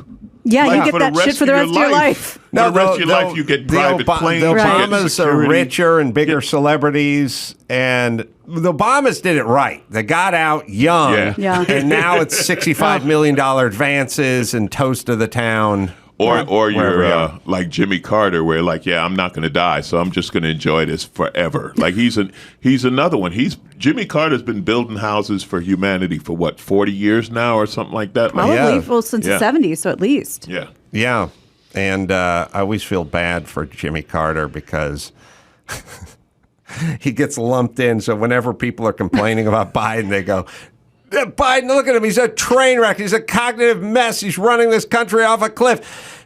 Not since Jimmy Carter. And Jimmy Carter's got to be sitting home watching TV going, how did I get lumped into this? I've been out since 1976 or 80.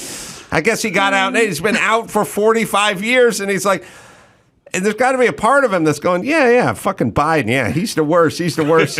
That's right. He's got the crown of the worst. Right. And then someone goes, not since Carter. Carter's probably sitting there with Rosalind, and they're just, Carter's never going to die. He's going to shrink until there's nothing left. He looks like a ventriloquist puppet now. 98. There's an insane picture, I think, Chris, with him and Biden and Jill Biden and Rosalind, and it looks like ventriloquism is taking place on the porch of a house. And they said it was like the angle of the picture. It's like, no, that's a tiny man. That's a little tiny man. Yeah, there's no angle that can make Alonzo Bodden look like he was 3 foot nothing, right? It's a crazed picture. Have you ever seen the picture? I think Biden, Joe and Jill went to visit Rosalind and Jimmy. And oh, boy. Yeah, there it is. Yeah. There it is. Now, what are you seeing in this picture? Now, we should all hope to make it to 98. Well, the unfortunate part is it's not really the Carters, it's the Bidens. So the Carters are each sitting on a separate chair, just kind of, God love them, but like shrunken down into the cushy chair. Jill and Joe are flanking them on either side on their knee, like you would sit a ventriloquist on your knee. Yes. And so I do see how people could come to that conclusion that they're being operated by the Bidens. No, I made that up. But the point is, it's a crazed picture. I get it. It's there. Maybe there's a little optical illusion, but there's just some poor choices in general. Yes. Especially with poor Rosalind. I know. Okay. She looks miniature. Well, let's get back to everybody's favorite thing that the president does, because there's really nothing going on in the world. So it's always a great time to pardon some turkeys. We do that just in time for Thanksgiving. They always do it. This is chocolate and chip. And they'll live out their days at North Carolina State University, where Biden explained they have one of the best poultry science departments in the country. Let's take another look at Biden's official pardon. First of all, the votes are in. They've been counted and verified. There's no ballot stuffing. There's no foul play. The only red wave this season is going to be a German Shepherd Commander knocks over the cranberry sauce on our table. Big applause. Mm-hmm. They are big turkeys, aren't they? My fellow Americans, please welcome the 2022 National Thanksgiving Turkeys, chocolate and chip. Do we have Wait, now it goes full Biden. I tell you what, man. Tell you what, man. Tell you, Corn Pop is here right now. Take care of that chocolate chip right now, man. I tell you what, man. I know this is a tradition. I feel like there's got to be at least $250,000 worth of taxpayer money, like every time you step out on the lawn and security and God knows what you have to do with the perimeter and blah, blah, blah. Get the turkeys in. Would we do this during wartime, for instance? Well, did we? Let's see. I bet we did. Yeah. What year did this start, Desert Chris? Storm? And I'm thinking a little more World War II. Oh, okay. Maybe some Vietnam. Like, did we ever scrub it? Like, 9/11 wasn't too far away from Thanksgiving. True. Like, was it ever inappropriate? Was it ever not a good use of the president's time? It's sort of too flippant for the time. Yes. Given the climate. That's a good question. I'm betting no. I bet we never skipped it. What year do you think this started? I don't. That's a good question. I have no idea. Well, let's see. Could we see Kennedy doing this? Could we see Nixon doing this? So let's say it started in mid-60s. 60s? 1964. Could be 60s. Yeah, it doesn't feel 40s. It feels good vibes, 60s. So you'd think later 60s. So I'd love to see Nixon doing this. I could see Kennedy doing early 60s. Kennedy.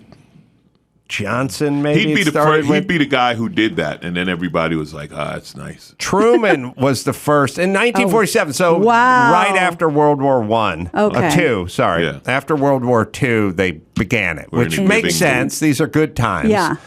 Time to celebrate as a nation. A chicken in every pot. And did they ever miss a year because of Korea, Vietnam, 9/11?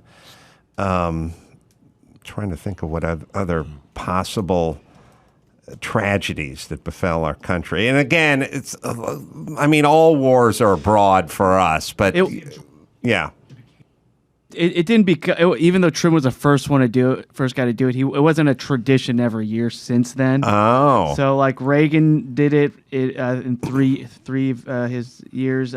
Clinton did it 7 times. He didn't do it in '95 for some reason. So no Bushes pardoned turkeys? Mm-hmm. George W. Bush definitely pardoned some turkeys. Yeah, he did it every year. Yeah, and then after George W. Bush. Everyone's been doing it every year. I remember when Obama pardoned macaroni and cheese. Yeah. So yeah. Oh, no, I was going to say, so under random facts, I just read that there's wild turkeys in New England are like everywhere. And like terrorizing people, right? Yeah, they've taken, like turkeys are mean. Yeah. Like my brother, they are up on Martha's Vineyard and there were turkeys in the yard.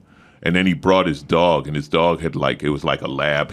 It had never seen turkeys. And it took off. He said, "Yeah, we haven't had a turkey problem since the dog showed up. Like the turkeys got said, yes, avoid that house. But yeah, they're aggressive birds. They're aggressive birds. All birds. We just talked about this. Birds that weigh 6 ounces are aggressive. Birds that weigh 40 pounds are just that. They're just aggressive, but they're bigger. There was a turkey, Chris. I don't know if we ever looked up this story. You can look it up. On Ventura Boulevard in Studio City, there was a little store that was by the river, by the L.A. River, where it goes down, the Wash, as it goes down there, from my childhood, that sold like pottery back there. And they had a guard turkey. What? Had a guard turkey. And if you walked up on that place, that turkey would shoo you away. I remember walking up on it a few times when I was a kid and just kind of wanting to check it out. But the turkey was mean. The turkey would go after anybody that walked onto the property. And it was ostensibly a guard turkey. Wow. George W. Bush made it a tradition. I would have assumed it was a tradition before that. I could see him being into it. So sorry. The Truman fact, he was presented a turkey, but he was incorrectly credited for pardoning it officially. The first one on record to pardon it was Reagan. All right. You think George W. Bush had to stop Cheney from killing the turkey? That was He heard the pump of the shotgun behind him. Let's talk Banksy. So street artist Banksy is calling on people to specifically shoplift at Guess clothing stores in London. And he has a reason. The performance artist has accused the store of stealing his work without his permission. So he's calling on people to do the same to them. And we have a picture he wrote in his Instagram post, "Attention all shoplifters. Please go to the Guess on Regent Street. They've helped themselves to my artwork without asking. How can it be wrong for you to do the same to their clothes?" Banksy claims that Guess has been featuring his designs on their clothes. A company spokesperson doesn't deny lifting the artist's work, but says it's a way for fashion to show its gratitude to the artist. Smooth spin. But there's laws. I would think. But is there a difference when you can't pin down who the artist is? Like nobody knows who he is? His agent knows who he is. That's true. If you wanted, he's not Batman. Right. If you wanted something Banksy, because you can buy the art, right? So there's somebody who's connected. No, this is one of those things where Guess, it's like you picked the wrong guy to piss off. Like, because the world loves this guy. The world loves Banksy. And if Banksy says, yeah, rob this specific store, they're probably empty right now. They probably have nothing left. Yeah. You know. People these days don't even need a prompt. They just do it anyway. But he's loved. Some people you don't cross. You don't want Banksy mad at you. Is there a difference between copywriting of a Monet painting and like street art? Like if you've already made the concession, this is for the people. That's probably the loophole. This is art for the people. On a public wall. I'll put it up on barriers on construction sites or something. Then does Guess get to go, oh, that's public domain? Yeah, why do I have to license I've made a painting and sold it for $1 million. It's a good question. I don't know. Yeah, obviously, he doesn't have a legal angle here. Banksy, I don't think. Or he would have sued them. Right. But if that's the case, if it's like you said, okay, I painted it on the wall, it's public domain, then if you put it on a T-shirt, like he says, okay, now the T-shirt's public domain. Like if it's public for you to take it, then Why it's are you public charging for for your it? store to some shopper to walk in your store and take it. Like Yeah. you can't claim it as that's like claiming what did LeBron try to license Taco Tuesday? Yes, Taco and they were like no, like nobody's licensed it, but nobody can license. Right, right. So I think if Banksy paints something on the wall, you could take a picture of it, Yeah. and you might put it on your own T-shirt.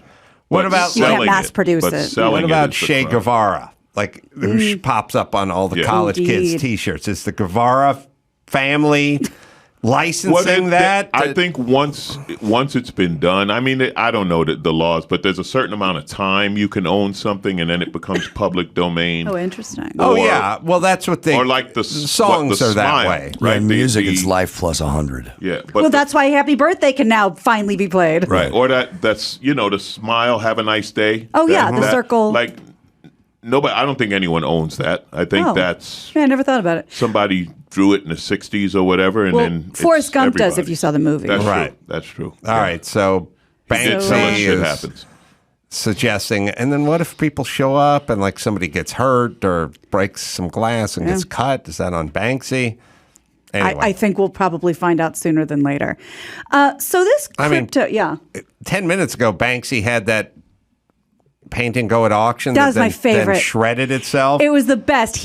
Somebody had on his behalf a remote, and the portrait itself, nobody knew, was a paper shredder. And the second that gavel went down, the thing starts shredding. People start losing their fucking minds. And then it was worth more. Yes. And it- That was crazy. Yes. Now it's worth more. And I think the funny thing was, I mean, they're lucky, whoever bought it, that it stopped halfway, because I think the story was Banksy was like, I wanted the whole thing shredded. So now they still have this artifact. You know, because we're all paying for the story. So Right. it's like Aaron Judge's 62nd or 63rd home run ball to set the record for the Yankees. The guy turned down $3 million for it. But if his home run ball struck and killed a nun, it would be worth another $5 million because Morbid. it's more story. Yeah. There's more story to tell. Would you give that ball back? No, I don't think I would. That's Exhibit A. What I've suggested on this show, and Alonzo, you tell me whether you go along with this or not. The ball leaves the ballpark. I like the tradition of the fans get it. Now, the fans, some ballparks throw it back. Other ballparks, they'll trade it in for some swag. It's always funny when the guy turned down $3 million, but Yankees were going to give him 2 Loge Deck tickets and a jersey signed by Aaron Judge and a program from Right. that night. Like, all right, that's $421, That's cute. but we're $3 million here. Yeah. We're the value here. But there's also part of me that understands that maybe Aaron Judge would like that ball, and maybe the Baseball Hall of Fame would like that ball. I would like to live in a world where if Aaron Judge, who's a multimillionaire, would like that ball, he can make a fair offer for it, like kind of like when the city goes, we need your land to build a freeway off ramp. They can't take it, Right, but they have to steal go. it. We have to give you a fair market offer for it, but Right. you have to accept it. I will live in a world where that guy who gets the ball, where they consult a few sports paraphernalia or I don't know what you call it, sports memorabilia. Collectible, yeah. Memorabilia. Guys, and they go, it's worth between 2.7 and 3.2, and they go, fine, call it $3 million. And then Aaron, if Gets you want it, first refusal. you got a check for $3 million to give this guy. But if you don't, that's fine. He'll keep it. Yeah. I think, I get what you're saying, and he could definitely afford that. I think it would depend what you said. Is he a nice guy? Like if you meet Aaron Judge, like you got the ball, and he's just a really nice guy, and he wants the ball for his, collection so he can show his grandkids or something, then I'm like, here, man, take the ball. But if it's a business or it's something like that, it's like, yeah, I give it back. And I don't know if I'm in this situation. I heard somebody say, listen, you didn't lose $3 million because you didn't have $3 million Right. to begin with. So just looking at it now, it's like Aaron Judge, I give the ball. Barry Bonds, nope. Oh, interesting. Yeah, Aaron Nope. appears to be a real nice guy by all that I've seen in terms of interviews and stuff like that. Also, Aaron Judge owns high def footage of him hitting that home run. Oh yeah, I get what you're saying, and who knows? He might just say like you give him the ball, and then he might just say, you know what, here's $2 million because I'm about to make Right. 400 Right. million. So For your troubles. Yeah, the guy who got the ball is a millionaire. Right. That's the rub too. Oh, We- yeah, we- he's like a finance guy. Or, We hope it's the poor inner city Yeah. kid Yeah. who's going to use it if to he's turn a his life finance around. guy, Oh, he's If he's a fine. finance guy, you take the ball from him. You're like, you know what? New rule: you can't have the ball. He's got. If he's a Wall Street guy, no one likes you. Well, here's how you know. I haven't checked the guy's tax returns, but here's how I know he has money. He turned down $3 million. Yeah. So he went to the game. He had it drank to a few lose. beers. He ate a dog. Walked away with a ball. And somebody said, "I'll give you $3 million." And when you are a carpenter or roofer or plumber, and someone offers you $3 million for a baseball that you just plucked up 2.5 months ago, It's a miracle. You take that money. Yeah, that's The true. fact that he said You no. look at your son and you're like, well, you're just gonna have to cry for a little while. That's right. Right. It's so funny you said that. Just reminded me, we watched this docuseries on Netflix called Pepsi, Where's My Jet? Do you remember, this was in the mid 90s, where they were doing like points on Pepsi bottles, and if you got a certain amount of points, you could get a leather jacket or get whatever. And at the end of the commercial, it says, for 7 million points, you get this Harrier jet. And one guy took You it get a seriously. ride in a Harrier no, jet. it said if you could pull up the commercial, it said for 7 million points, you get a Harrier jet. But And that's there a military jet. There was no fine print. There was nothing. They said it's obviously a joke, and the kid was like, "The hell it is." So he got investors. He devised this plan to get 7 million points. Oh, see if this seems familiar. All right. From 1995. I remember Marlboro Miles.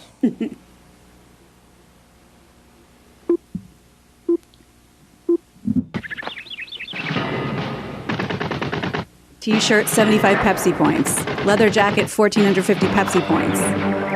Shades, 175 Pepsi points. New Pepsi stuffed catalog. It's the Harrier jet. Now, the more Pepsi you drink, the more great stuff you're going to get. Sure beats the bus.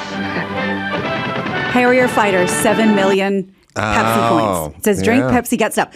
So it was a 4-part documentary on the guy who was like, I'm going for it. And then the legal just debacle that came from Pepsi being like, we thought everyone knew it was a joke. And so the reason I thought of it is because they offered him a considerable amount of money, a lot of money. And he was like, I want the Harrier jet. And it just went on and on and on. Well, the Harrier jet's worth millions They and millions can't of dollars. give him a Harrier jet. Yeah, exactly. So his name's John Leonard. He Yeah. realized that if he obtained 15 points and then paid for the rest of the points with a check, then the jet would be cheaper than what it would cost to buy. Yeah, he found in the fine print, like you could, 10 cents would buy you 1 point. And so you could just write a check for, I think it was $700,000 or whatever. They sent it back, and then it started this shitstorm. And it rewrote laws. Statute. Yeah. It was really interesting. On a sadder, more pedestrian note, I would feel the same way watching The Price is Right. When I was a kid, I would sit home and watch Price is Right, 13-inch black and white Zenith. We'd have a pot to piss in. And You it was did, always just didn't have a handle. You know, you go, you want to be what's behind curtain number 1, curtain number 2, curtain number 3, and they'd always go, one of them's got the vacation of Puerto Vallarta and it's all expenses paid and whatever, and they go, and then they go, curtain number 2, and Jay would be riding a donkey. Yeah. Or sometimes Jay would be in a steamroller, Right, and they go, right. bum, bum, and it was curtain number 1 that had the Puerto Vallarta vacation. But I was so poor and so desperate, I was like, but the steamroller, like that donkey, that donkey's got to be worth $600. Like, what do you sell a donkey? Well, that is your donkey. Yeah. Yeah. I mean, you do They get the should've- donkey, right? Pepsi should have Really? said something Well, like, I'm Harrier jetting I you get here. it, I I'm get going. it. I picked what was behind door number 2, and I door want number a 2 donkey, had a donkey. and I'm riding out of here on my and I donkey. get to fuck Jay. Yes. Because I get the That's right. donkey What if and the- the guy whoever's that riding it. They say, all right, you can have the Harrier jet. You got 24 hours to fly it out of here. Oh, that would be You good know, too. you didn't fly it Yeah. out. Well, guess it's ours yet. Because his whole plan was, I'm going to take it to conventions and state fairs, and this is going to be my moneymaker. He had a whole plan. It was actually a really interesting little doc. Yeah, remember when Schwarzenegger tried to fly the Harrier jet in let's see, what was his? True Lies? True Lies. True Lies. Yeah, True Lies. That's what it would look like. Yeah. All right. Well, I'm only bringing this up because you guys I think you may have met him, know him personally. I just want to give a little update because I hadn't thought about him in a while. It's been a long time since we've heard from Sinbad. He had a devastating stroke 2 years ago. And this made me think this is one of those things that happened during COVID, so we kind of all missed it. Yeah. He's provided an update on his recovery, and we're looking at a picture is really tough. 66-year-old went on Instagram and shared this link to a website where he's chronicling his recovery. He suffered an ischemic stroke in October 2020 that was a result of a blood clot that traveled from his heart to his brain, nearly died, was hospitalized for 9 months. Since then, he's been going through intense therapy. They say he's already beaten the odds, made significant progress. He's learning to walk again right now. He says he's not going to stop fighting until he can walk across the stage again. It really hit him hard. Wow. Yeah. I did not hear about this. He had two. Yeah, I've met him and I know people, but what happened was he had the stroke. The blood clot went from his heart to his brain. They did the surgery, and the next day it happened again. Another blood clot went to his brain, and it was when they did the second surgery that they said, well, the doctors said they didn't think he was going to make it. And he was like in the induced coma for weeks. And this is, so it's been 2 years. And everybody was happy to see this, just to see him standing up, because he was in bed. I mean, he couldn't talk for a long time. And, it's been really tough. And, I read the story and saw the post. It's heartbreaking. This is the ultimate in bad things happening to good people. Sinbad was just a sweetheart, hilarious, nice guy, and I've only heard good things about him.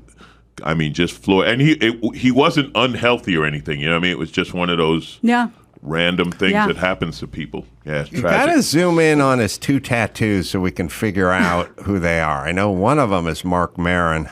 I can't figure out who the one on his left arm is. He has 2 tattoos, and I'm trying to think of if we can read who those 2. No cheating, Gina. Oh, I thought you wanted me to find. Oh, okay. No, we got to go in. So okay. Khrushchev or Stalin? No, I think it's Malcolm X. That's what I was going to say. Malcolm X? That's exactly what I was going to say. Facial hair looks weird. Stalin. I don't know. I'm sure it's not. Well, Tyson has Mao on his. What's Tyson have? Yeah, he's got Mao. Mao's done a lot of killing. Okay. Yeah, but you don't ask Mike Tyson about his tattoos. If Mike Tyson got a tattoo, it's okay. It's okay. I'm going with Malcolm X. The as other well. arm is one of the Pointer Sisters? Probably, yeah. Let me see. We got Malcolm X on one forearm, and then we got to dig into the other. Oh, Martin Luther King. That fits. All right. Pointer Sisters and Stalin. That fits that he would have. It was a million miles away. Adam, I got to get you to walk through a black neighborhood. I got to get you to walk right through the right now. You got to walk through the middle. I love you, Adam, but that was a long distance. All right, let's bring it home. You got it. I'm Gina Grad, and that's the news. Gina Grad. That was the news with Gina Grad. I'm going to be at the Rialto Theater in Tucson doing stand-up December 15th, and then 16th, 17th I'll be at the Tempe Improv. We'll all be there. We'll all be there. Alonzo Bodden is going to be at the Arlington Draft House. That'll be Friday and Saturday. That's this Friday and Saturday, coming up in Arlington, Virginia. And then Texas is going to be at the Majestic Theater December 2nd. Burbank, Nightcap Comedy Club. Where is that in Burbank? It's on Burbank. No, it's on Magnolia. Oh, is that new? Oh. No, so it was an outdoor venue during the pandemic, and now they have a little theater. Oh, so it'll be okay. at Nightcap December 9th. December 9th, and you can go to alonzobodden.com. Very funny stand-up. Go to alonzobodden.com for all the live dates and the podcast. Who's paying attention as well. So, till next time, Adam Carolla for Vinnie Tortorich and Alonzo Bodden. Oh, Che Guevara on his rib cage Tyson has. Sorry. Okay, there we go. There we go.